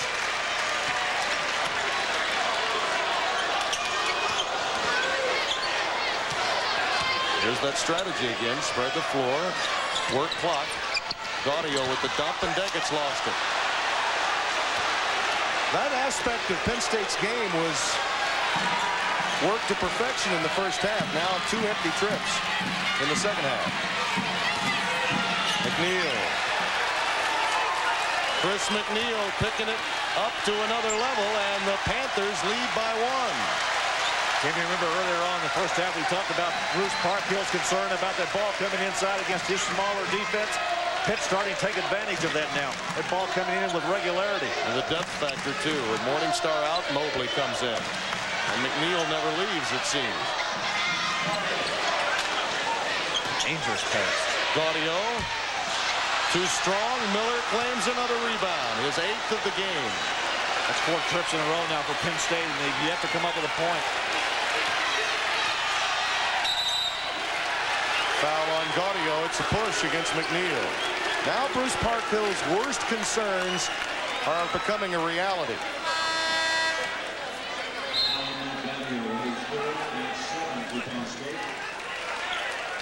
What's underneath now is McNeil fights for his position right here. Look at this. Good position right there. You can see the foul on the back by Gaudio. It's a little high to be posting up and being concerned about it. You could back off at that point. Get down inside a little bit more. It's when he comes in tight toward that block that you've really got to confront him.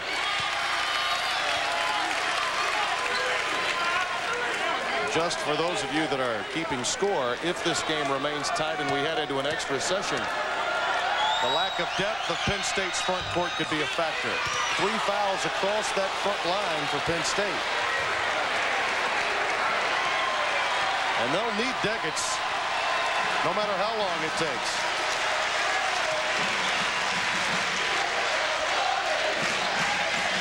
Hayes. That's his first basket in 10-plus minutes after a magnificent first half. When he had 15, he only has 4 here in the second half. We're tied. And we've got a beauty.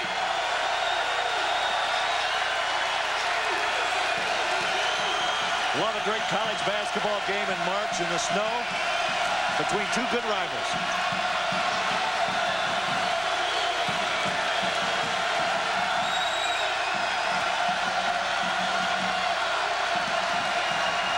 Good double down by Penn State. Look at the Mobley pass. McNeil. Oh, the iron kind to Chris McNeil.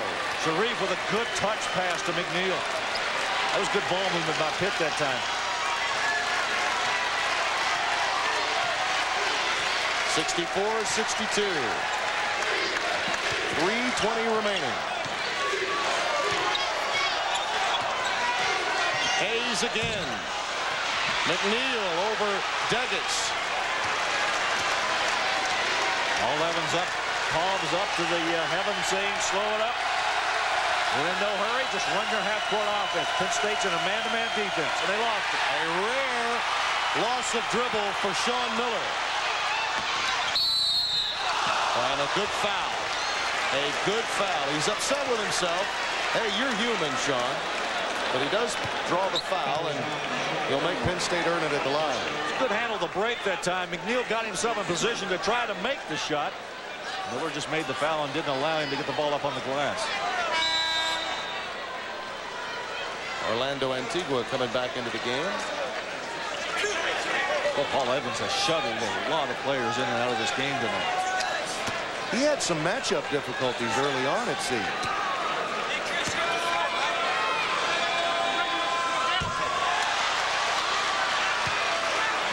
Deron Hayes, 69% on the year at the line.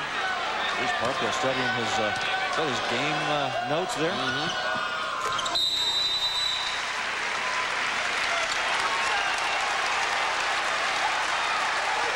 Well, the Steel State is looking at a heck of a game tonight.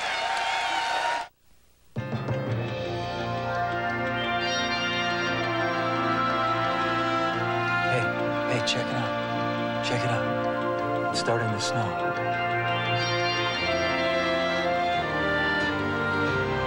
Besides a powerful V6 engine and a gripping new suspension, the Isuzu Trooper has been thoughtfully redesigned. Let me see that hand. To include a tiny little knob. We're four-wheeling now, buddy. To make everything right in the world again. Who is the world's greatest athlete? Dan or Dave? Dan's mom. Dan. Dave's mom. Dave. Dan's coach. Dan. Dave's coach. Dave. Dan's dentist. Dan. Dave's mailman. Dave. Dan's paperboy. Dan. Dave's pastor. Dave. Dan's girlfriend. Dan. Dave's wife. Dave. Dan's ex-girlfriend. Definitely Dave. To be settled in Barcelona. There's a place where the home team always wins, where fashion models cling to ordinary guys, and ordinary guys really know how to dance. Why can't life be like beer commercials? Why? Ask why. Try Bud Dry. It's dry brewed, not watered down, to drink light yet satisfy completely. Because when all the world's a stage, your refreshment should be real. NIT action continues tomorrow. Games not on ESPN, but still being played. Wisconsin, Green Bay at Manhattan, combining for 48 wins this season. Ball State at Utah. An interesting matchup. Dig Hudsecker's Ball State team against the former coach at Ball State, Rick Majerus. Now back to State College. Thank you, Chris. This one has certainly lived up to the billing. Pitt leading by 1, 2:52 remaining. Tim Brando, Larry Connolly, happy to be a part of this one. We told you earlier that this NIT field is probably as strong as it's been in the last 5 or so years. These two teams are proving our point.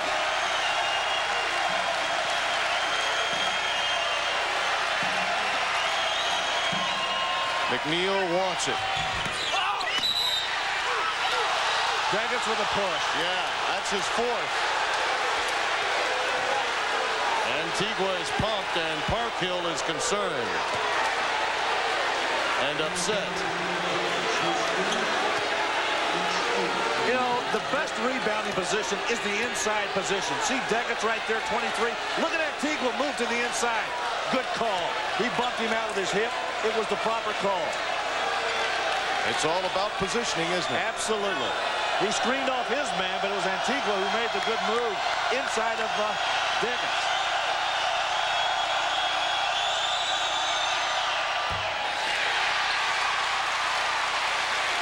Doesn't convert at the line. And how many times do we point to that statistic at game's end?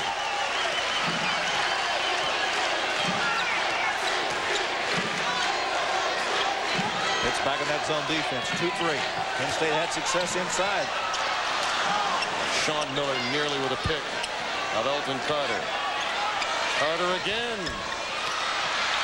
Long rebound. Recovered by Money Brown. Oh, get it out of here. Sharif missed it. He missed the dunk. It's been that kind of night for Sharif.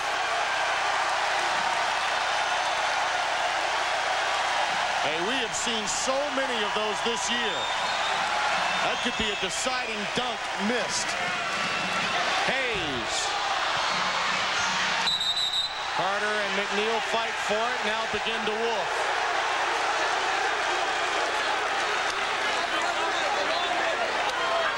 I want to carry it any further than that. Arrow to Pittsburgh on the tie ball. Nice work by the officials getting in the way and making certain that the dreaded double technical did not have to be called. Timmy, watch this block. Watch this block. Does Mobley get up in the air? Oh! And then Sharif takes it to the other end, and he misses the dunk. Pitt with a chance now. They're up one. They can really build on this lead. Put the pressure on Penn State.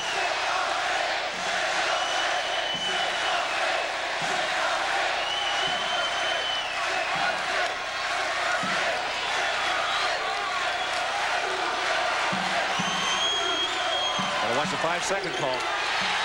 Out of bounds to Penn State.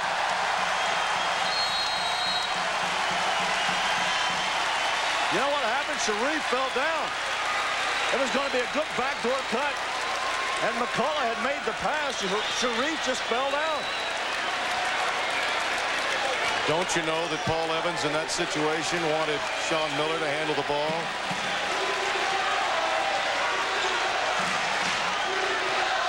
Oh, coaching's a tough business, isn't it? Well, let's see what Penn State does with this final 55 seconds.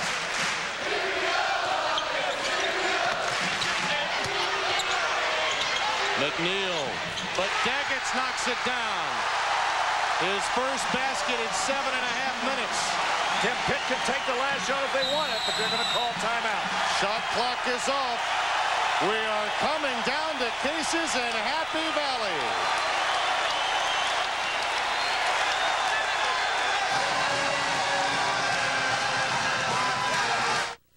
Who is the world's greatest athlete, Dan or Dave? Dan is a champion decathlete. Dave is a champion decathlete. Dan wears Reebok. Dave wears Reebok. Okay, so who makes the most noise?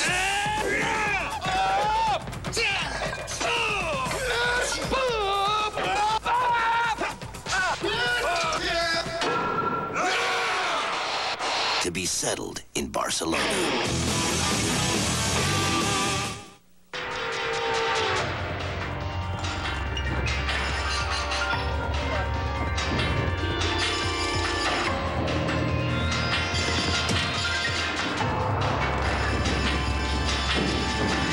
The Isuzu Trooper Right on time. has been thoughtfully redesigned to include a new suspension system, Honey, pothole. I see it. giving it an incredibly smooth, quiet ride on the road as well as off. Of course, these days, what's the difference?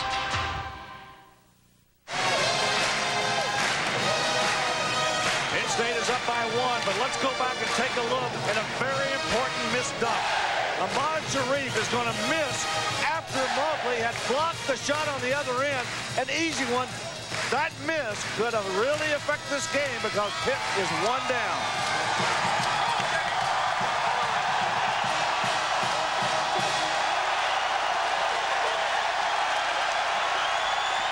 This crowd has been psyched all night long. Sharif only really needed the 1 field goal from chip shot range, and he couldn't buy it. Pitt is out of timeouts.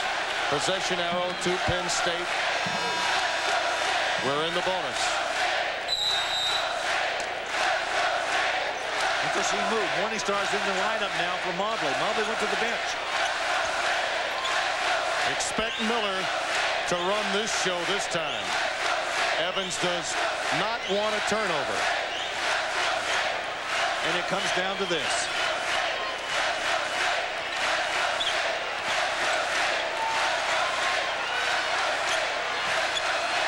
High lob to McNeil. Oh, why not? Sean Miller, you've done it again. How about the terrific catch inside and move by Chris McNeil.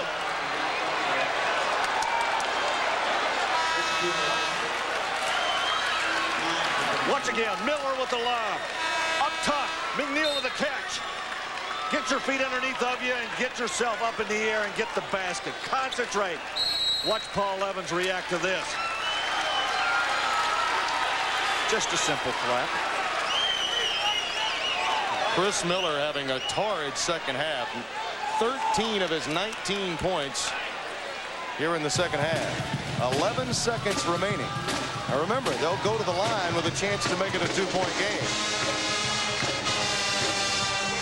Tim, what you've got to do in the huddles right now, Paul Evans is discussing what he's going to do defensively. The big question is what Bruce Parkhill is going to do offensively. And it's all going to be dictated by what happens on this free throw. If it goes through, if they can go for the tie or the win.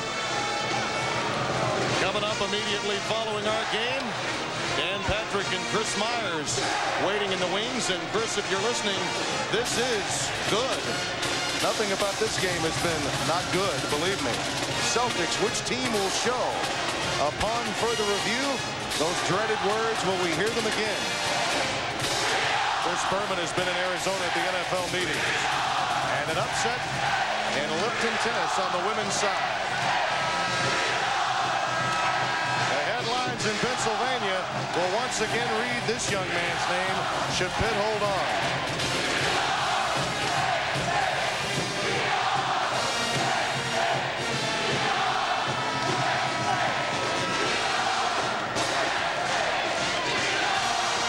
McNeil with a much-needed free throw opportunity for his Panther team.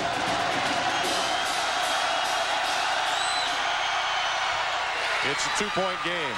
Now do you go for the tie or the win? Let's find out. Barnes and Brown. Money. Air ball. Money again. The tip, it's not there, and the Panthers win it on the road at Penn State.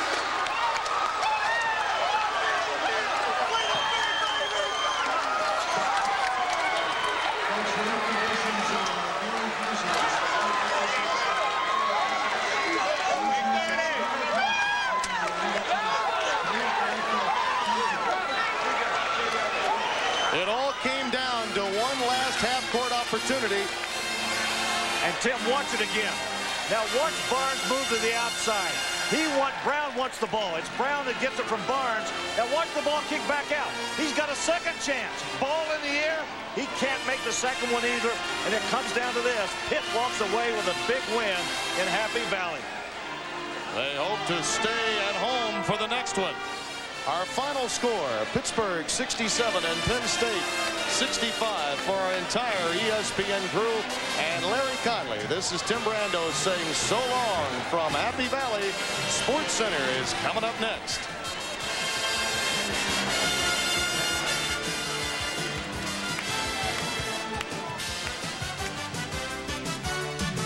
ESPN's college basketball has been brought to you by Isuzu, makers of the all-new, thoughtfully redesigned Isuzu Trooper. And by Reebok, who reminds you that life is short. Play hard.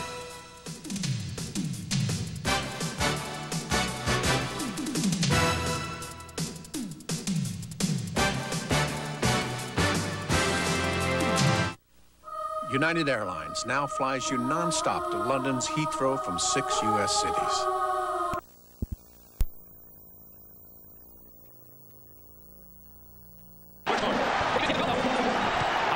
Inside, 2 minutes left. Autry scoops it up. It won't go. It's an offensive foul.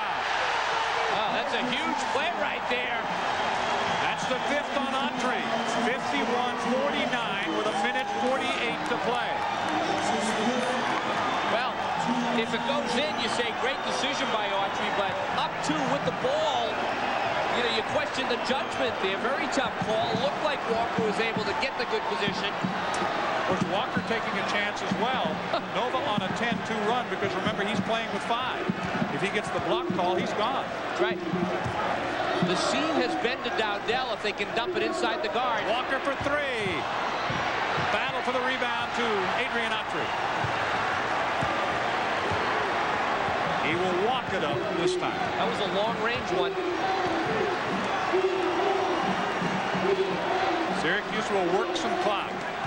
Jim Boeheim wants the rotation offensively. He wants some movement right now.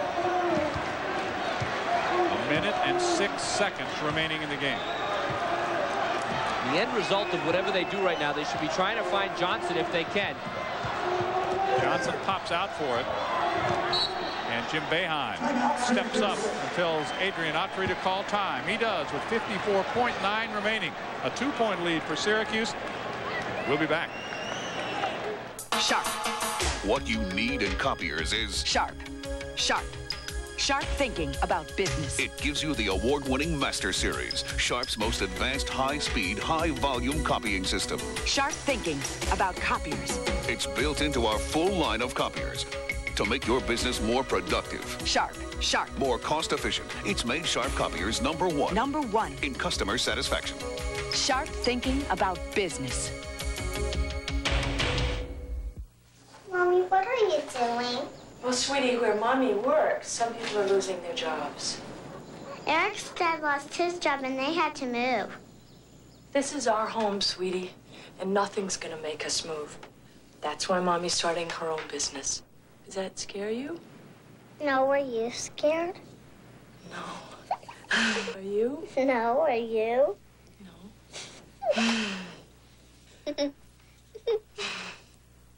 Your GM dealer is serious about putting service back in the service department. How serious? Come in for a Mr. Goodwrench Quick Lube Plus oil change and you could win one of 21 GM cars or light trucks. Or you could win one of millions of other prizes. In fact, everyone's a winner. Just come in, scratch, and win during the Flag of Winter sweepstakes at your Mr. Goodwrench Quick Lube Plus dealer. I think they really are serious. Well, Syracuse stepped out to a 10-point lead. The Wildcats have clawed back, trailed by 2, inside 1 minute remaining in the first of 4 quarterfinal games. And I think for a Friday in the Big East Tournament, this is exactly what we expect. Villanova has all of its timeouts remaining. Every foul shot will be 2 from here on out, and that all-important possession arrow right now favors Syracuse. Big thing right now for Syracuse to get a good shot off. Autry into the lane with penetration. Missed the shot, tipped up once. Twice, and the second time in by McCray. What a tip that was. Somehow got a hand on it. It went up for a second time, and the English going the right way to pull it in. What a battle under the boards. 4-point lead. Stolen by Lawrence Moten. He traveled. He carried the ball. Wow, what a break for Villanova. He could have put it away with that one. It's 53-49, and the Wildcats are still alive. Villanova will use its first timeout. They will have 2 remaining, and we have 31.9 seconds left in the game.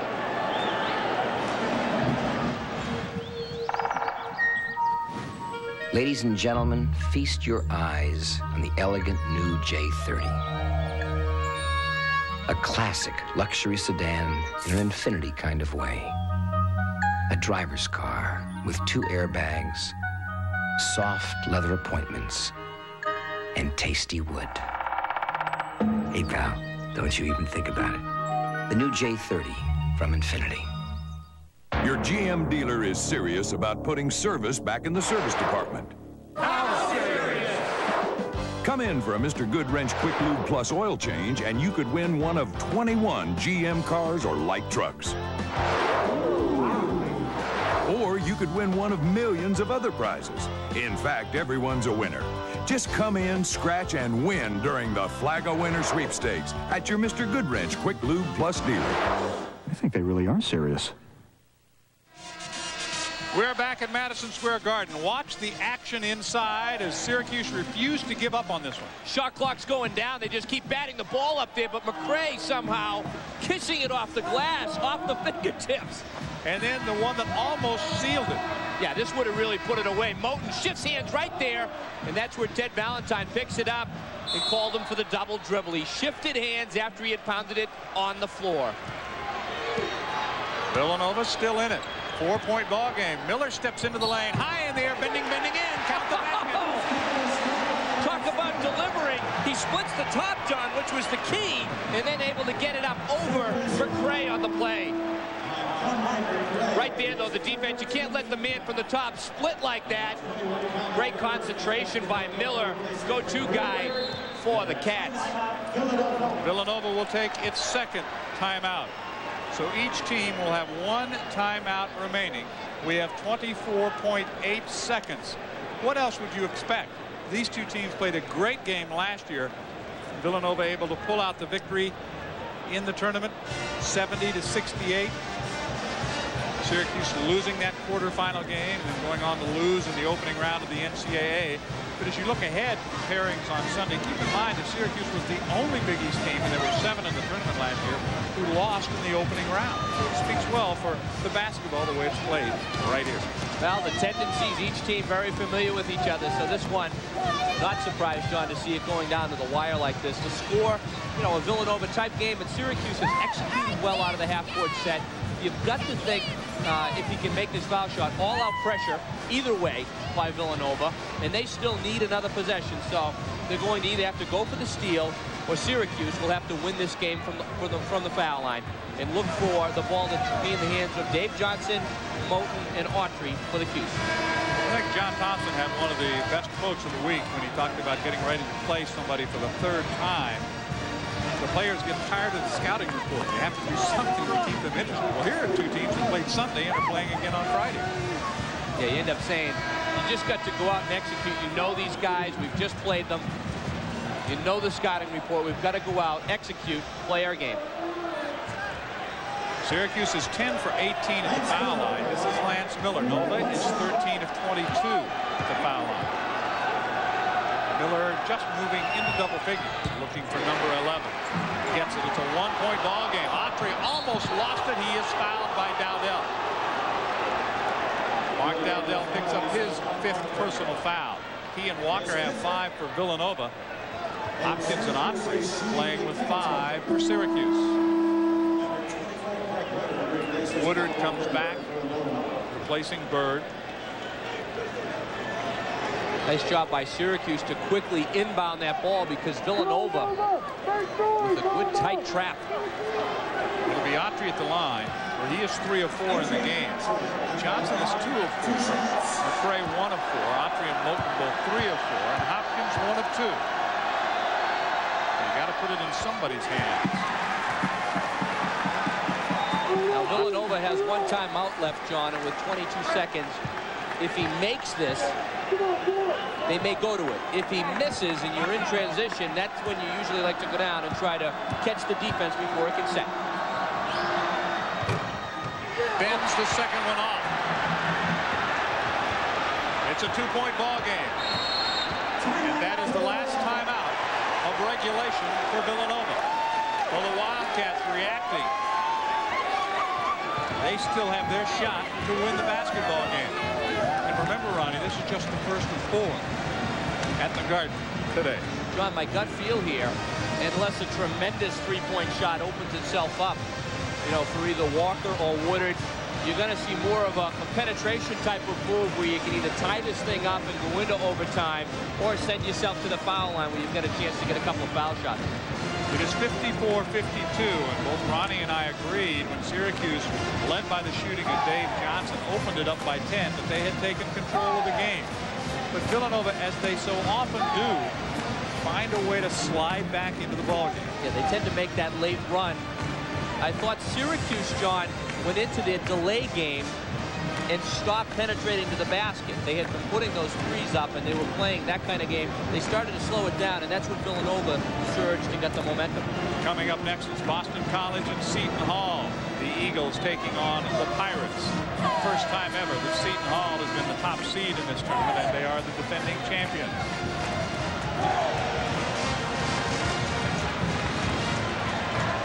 Three-pointers for Villanova. Walker has made 2. Miller and Woodard have come up empty. They are 2 for 11, so I think you're right. I'm not saying that 3's not really the answer here. Now, you'd go to it, obviously, if you had to go to it, but right now, I think Rowley would be happy if he could send this thing into an extra session Miller has tended to be the go-to guy. Miller gets free. Into the lane. Off the glass. Too strong. Dowdell's follow miss. Tipped up again. Here's Dowdell again. Tipped up. Bending. Tipped up again by Dowdell. Oh, amazing. To the rebound. And he's fouled with 3.4 seconds to go. They had 4 cracks at it, Ronnie, and they were point blank. Wow. That ball banging around that basket just would not go down for the Cats. All right, Miller with the good penetration. McCray clearly doesn't want to foul. Bang, second attempt. Alive again, a third attempt that's deflected, a fourth. A fifth, John, and it just won't go down. The Wildcats were all over it, but could not finish. Well, Johnson can seal it here.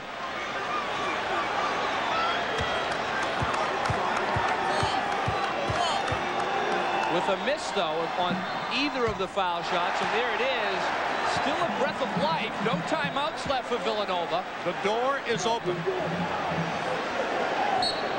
Crazier things have happened. You can pound it a couple of times and get a three-point shot off. Now, if you're Syracuse, you've got to defend. If he misses again, you've got to defend without fouling. Syracuse does have a timeout left. Remember, Nova does not. Johnson hits 1 out of 2. It's a 3-point difference. Gonna let it ride. Miller at the buzzer. And Syracuse has advanced to the semifinal round of the 1992 Big East Tournament. Great game, John. It was right down to the wire again.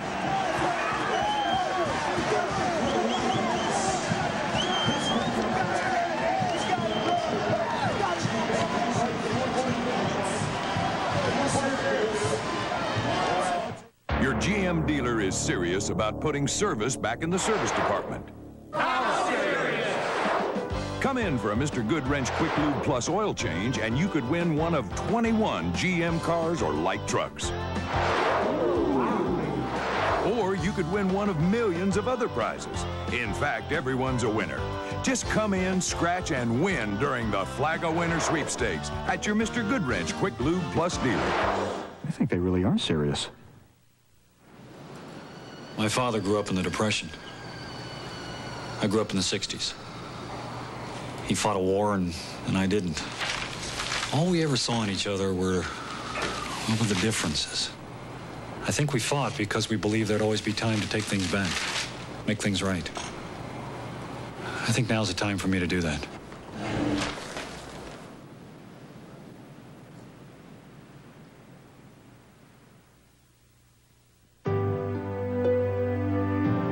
With a luxury car like the new J30 from Infiniti, you may be expected to drive with a certain decorum in public.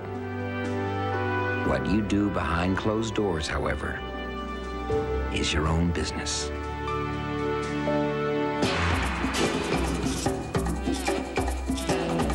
The new Infiniti J30 makes you want to take up driving again, doesn't it?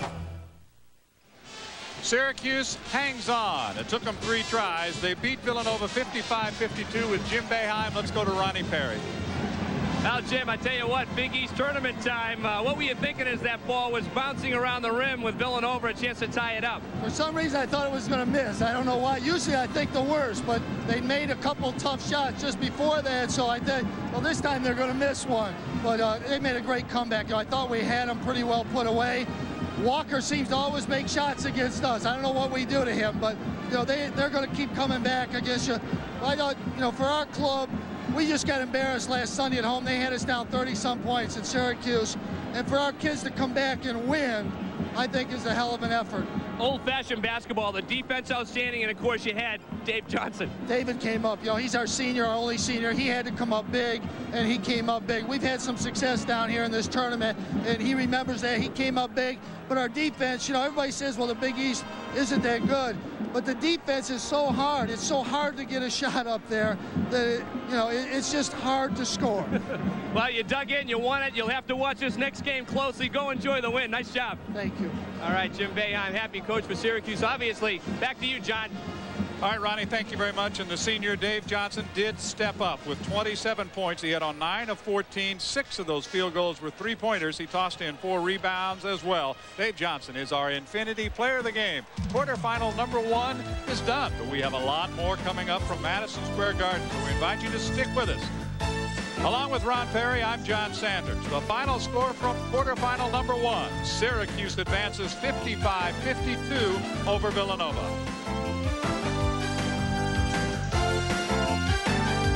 It took 3 tries, but Syracuse wins and advances. They'll play either Seton Hall or Boston College. The preceding has been a Big East Conference Television Network production. We have no actual proof that you are disabled. You need some proof? You want some proof? Here's the damn proof. Welcome to Veterans Hospital. My name is Dr. Peter Morgan. It's my first day here. Mayday! The government's come up with a whole new disease called the creeping cutback. We're not responsible for every lunatic out there just because he once wore a uniform. Now, Rudy, now! Okay, next batter. What do you use as an anesthetic, the electric chair? The treatment they authorize, he doesn't need. They won't authorize the treatment that he does. So the idea is to keep him here until they do. Let's go. I operate this hospital in the best interest of our patient. You think the priorities are cutting the budget instead of easing the suffering and the anxiety of the people that this place was built for. When the heroes are forgotten. Here, take this. I got nobody else to give it to. When the stakes are life or death. You better treat him as well as you treat your father, so help me God, I'll break your neck. Here's one rule you've got to break. Article 99. Article 99. Article 99. One choice you've got to make. That's far enough. Disarm that man. For $4.25 an hour. Pull.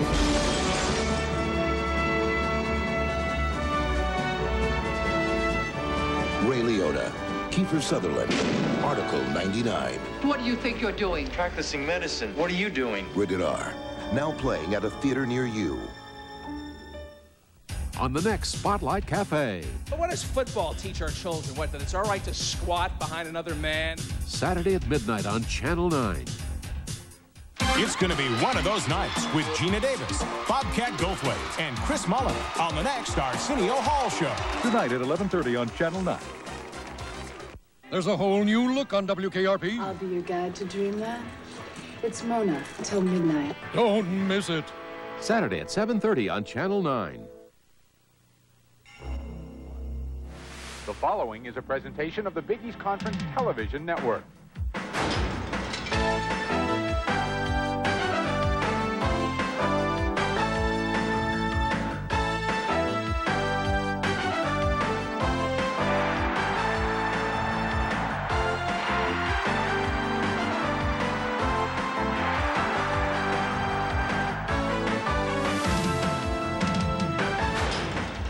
Today's tournament quarterfinal round matchup features the Eagles of Boston College against the Pirates of Seton Hall University. The Big East quarterfinal action is brought to you by U.S. Air. Every time we fly, everything we do, U.S. Air begins with you. By Buick and your local Buick dealers. Remember Buick, the new symbol for quality in America. By Sharp Electronics Corporation. From sharp minds come sharp products. And by Mr. Goodwrench, the GM expert at participating GM dealerships. Big East Basketball is brought to you by Las Vegas, always on the money.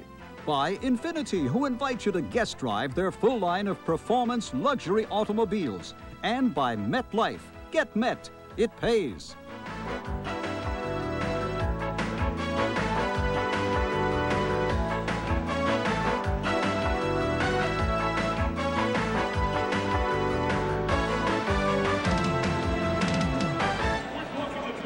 Madison Square Garden, New York City, and it's still rocking from game 1 as we get ready for game 2 of this quarterfinal action, a matchup of Seton Hall and Boston College. What a battle between Syracuse and Villanova. The Orange advance, and they await the winner of this game with 2 more great games coming up later tonight in Madison Square Garden. Welcome back Catch your breath. I'm John Sanders along with Ron Perry. All I can say about the first game is, wow.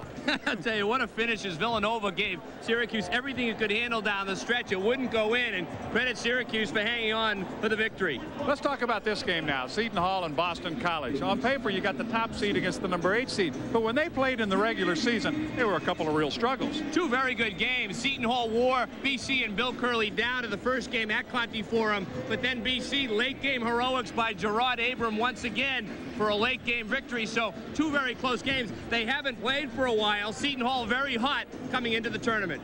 And Boston College with that big 10-point victory over Providence College, that meant that Jim O'Brien could then turn his attention to Seton Hall. And he knows the people, the things that bother him about the Pirates.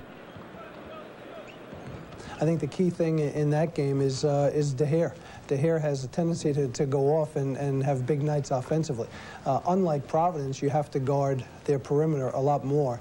And it creates a little bit more of a problem because sometimes against a team like Providence, you can pack it in a little bit. Against Seton Hall, they have too many answers. They can shoot the three, they can get inside, and I'm concerned that Luther Wright, I think, is starting to come around a little bit now, and I think when he starts coming around, it's another problem for everybody else.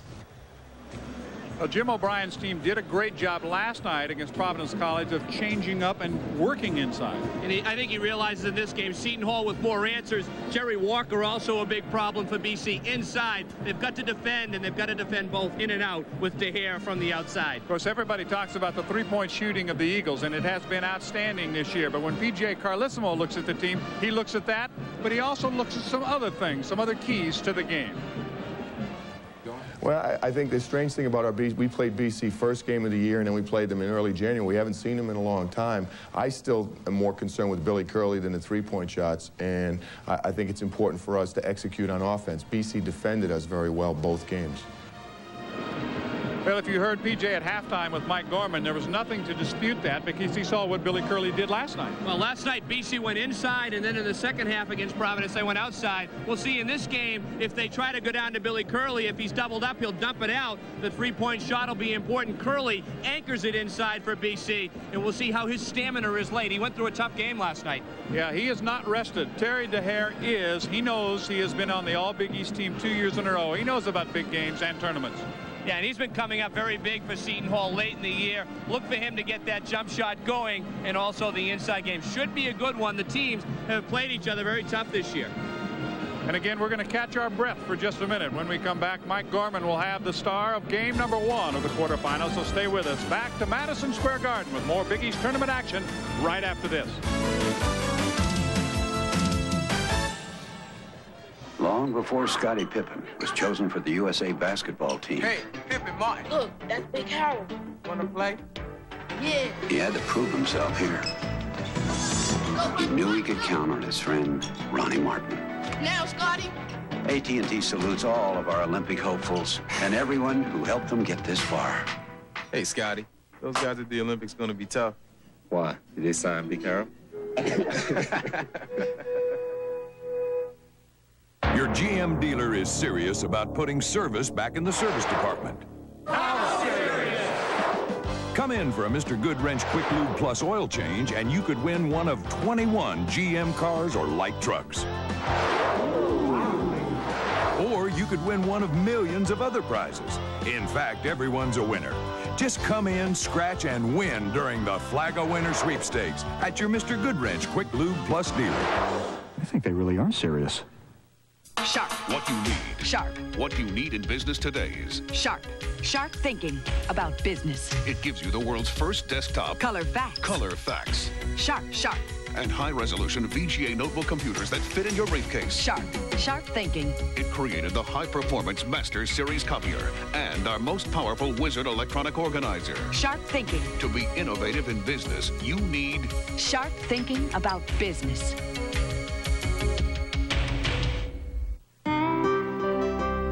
Reintroducing a glorious name for a glorious new automobile. The 1992 Buick Roadmaster.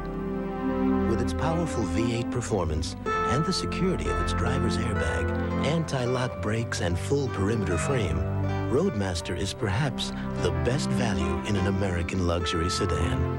Roadmaster also delivers something only a Buick can deliver. Buick quality.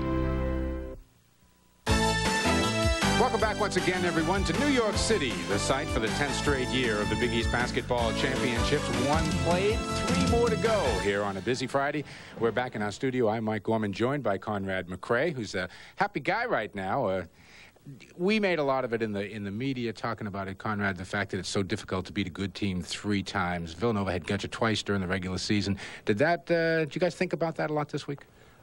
Even before, when they beat us down in Villanova, we knew that if we went out there and played hard and did the things that we were capable of doing, we would win the game. But we came out and we were kind of relaxed Sunday, and in the result, they won. But today we came out, ran our plays, played together, rebounded, and we came out with the victory. Now, they got you pretty good Sunday, especially early. I mean, they jumped on you. Is that something when you guys took the court this afternoon you remembered? The whole season we've been getting down, to teams like 10, 14 points, and we knew that if we came out and played hard and just stayed on top of them, rebounded and shot well, that we would be right in the game, if not in the lead. Yeah, they had 5 shots there at the end there to tie it up, 5 tips. That must have seemed like it took about an hour to play, did it? It definitely was a long time, but I heard Lawrence Moten got the little block shot at the end, and Dave Johnson came up with the rebound.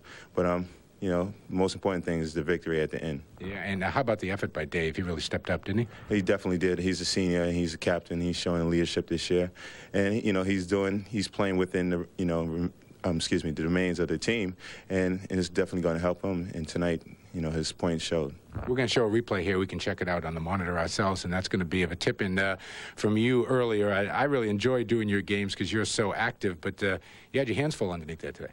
Definitely so. James Bryson was definitely active today, and I think I could have played a little bit more defense. But this season I haven't rebounded as well as I was capable of doing. But I just have to stay active, and the most important thing now is tomorrow's game, the winner of the next game. So we just have to go and play tomorrow just as hard as we did today. It's interesting, too. I mean, if this second game should go according to form, you go from a team that has given you a lot of trouble to a team that, over the last few years, you really have handled well in Seton Hall.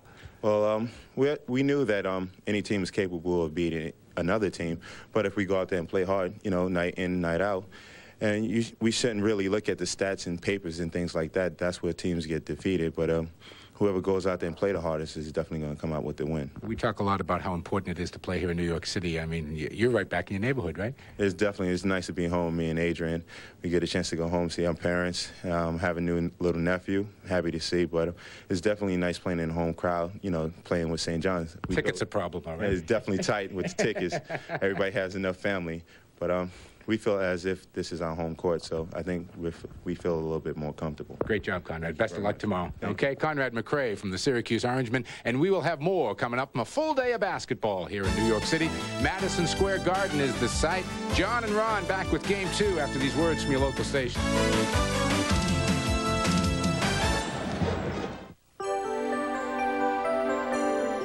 Do you remember that story about the 3 bears? This was too big. That was too small. And finally, something fit just right. Like the new J30 from Infinity. Now, that's my definition of luxury. It's a car you just slip right into and live happily ever after. Infinity makes you want to take up driving again, doesn't it? Always exciting, always something new. Always an adventure, always something to do.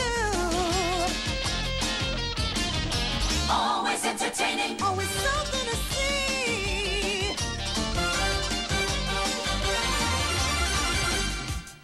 Always on the money, Las Vegas. Always on the money, Las Vegas. Well, my brakes were making this weird grinding sound. I got a little worried. But I was just as worried about how much it would cost to fix them. At Midas, our basic brake service is only $89 to $99 per axle. And our experts can fix your brakes right the very same day you bring in your car. Midas gave me a great price. They also fixed a lot of worrying. Midas, because your brakes can't wait. Long before Scottie Pippen was chosen for the USA basketball team. Hey, Pippen, Martin. Look, that's Big Harold. Wanna play? Yeah. He had to prove himself here. He knew he could count on his friend, Ronnie Martin. Now, Scotty. AT&T salutes all of our Olympic hopefuls and everyone who helped them get this far. Hey, Scotty, those guys at the Olympics going to be tough. Why? Did they sign Big Carroll?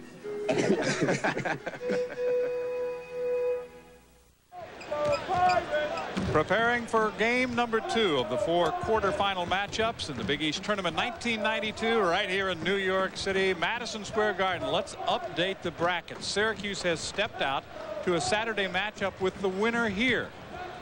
And you look ahead to tonight, Georgetown, Miami, UConn, and St. John's. I tell you, if we keep up what we had, Ronnie, we're all going to be exhausted by the end of the day.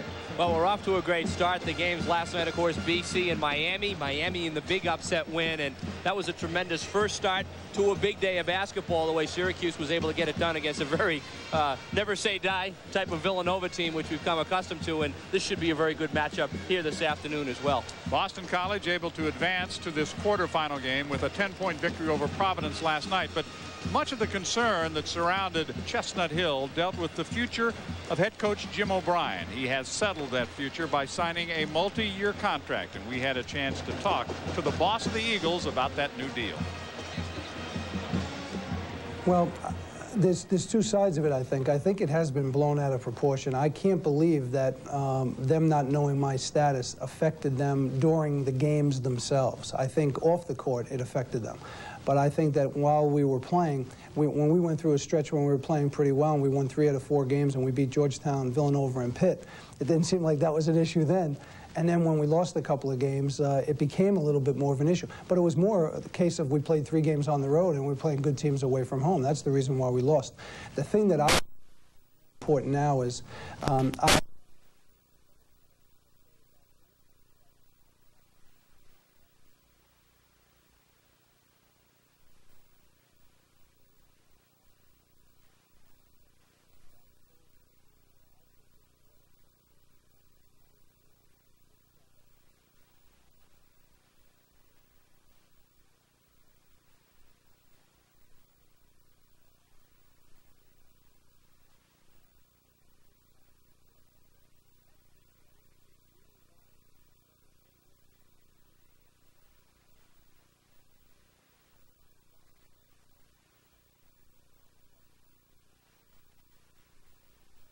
these kids are on a mission here, and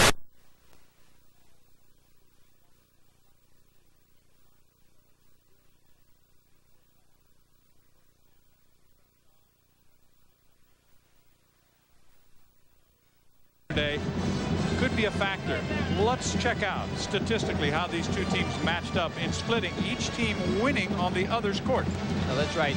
BC did not shoot that 3 well, which Seton Hall did. They've got to shoot it well today, though. And rebounding, surprisingly, BC held its own. Now, PJ's really talked about concentrating on Bill Curley. He's got to play well in this game and rebound the basketball for BC. And Huckabee, Isley, and Abram have got to get the job done, shooting the 3. And PJ Carlissimo, very happy to be playing this game. He said the best thing about being seeded #1 is to play in the afternoon, because you set up some rest, an afternoon game tomorrow, maybe an afternoon game on Sunday. You don't have to worry about doing what Boston College is having to do, play last night, come back in less than 24 hours and get ready to go. So PJ, you know, is ready. His team is playing well. Are they poised for another run at the championship? John, all signals certainly point in that direction. They're playing great defense. The balance is there. DeHare is hot at the right time, and Walker's getting it done inside. But the toughest one to get is the first one, and they've got to come out and play well from the get-go in this game against a pretty feisty BC team. Until last year, the Hall had never won more than 1 tournament game. Well, they're the favorites. They're the top seed. Now for today's Kentucky Fried Chicken starting lineups. Nobody's cooking like today's KFC. Let's go to the public address announcer here at Madison Square Garden, Mike Walczewski. Welcome to the second game of today's afternoon doubleheader. And this quarterfinal matchup features the Eagles of Boston College and the Pirates of Seton Hall. Here are the starting lineups. For Boston College, at forward, number 12, Malcolm Huckabee. For Seton Hall, at forward, number 22, Gordon Winchester.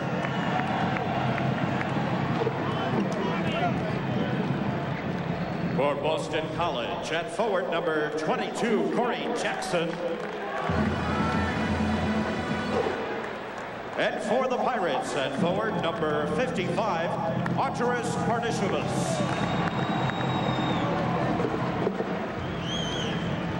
For Boston College, at center number 15, Bill Curling. And for the Pirates, at center number 21, Jerry Walker.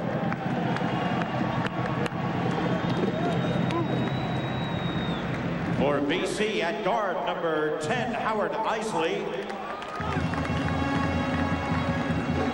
For the Pirates, at guard number 10, Brian Caver. For Boston College, at guard number 23, Gerard Abram.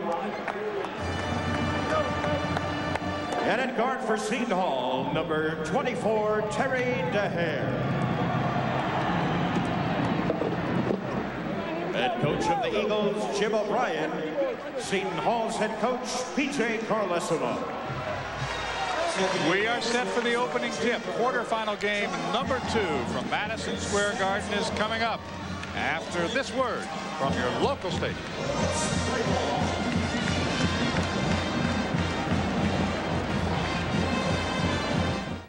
8 years ago, BMW started a driving school in America. The better a car feels to you, the better a car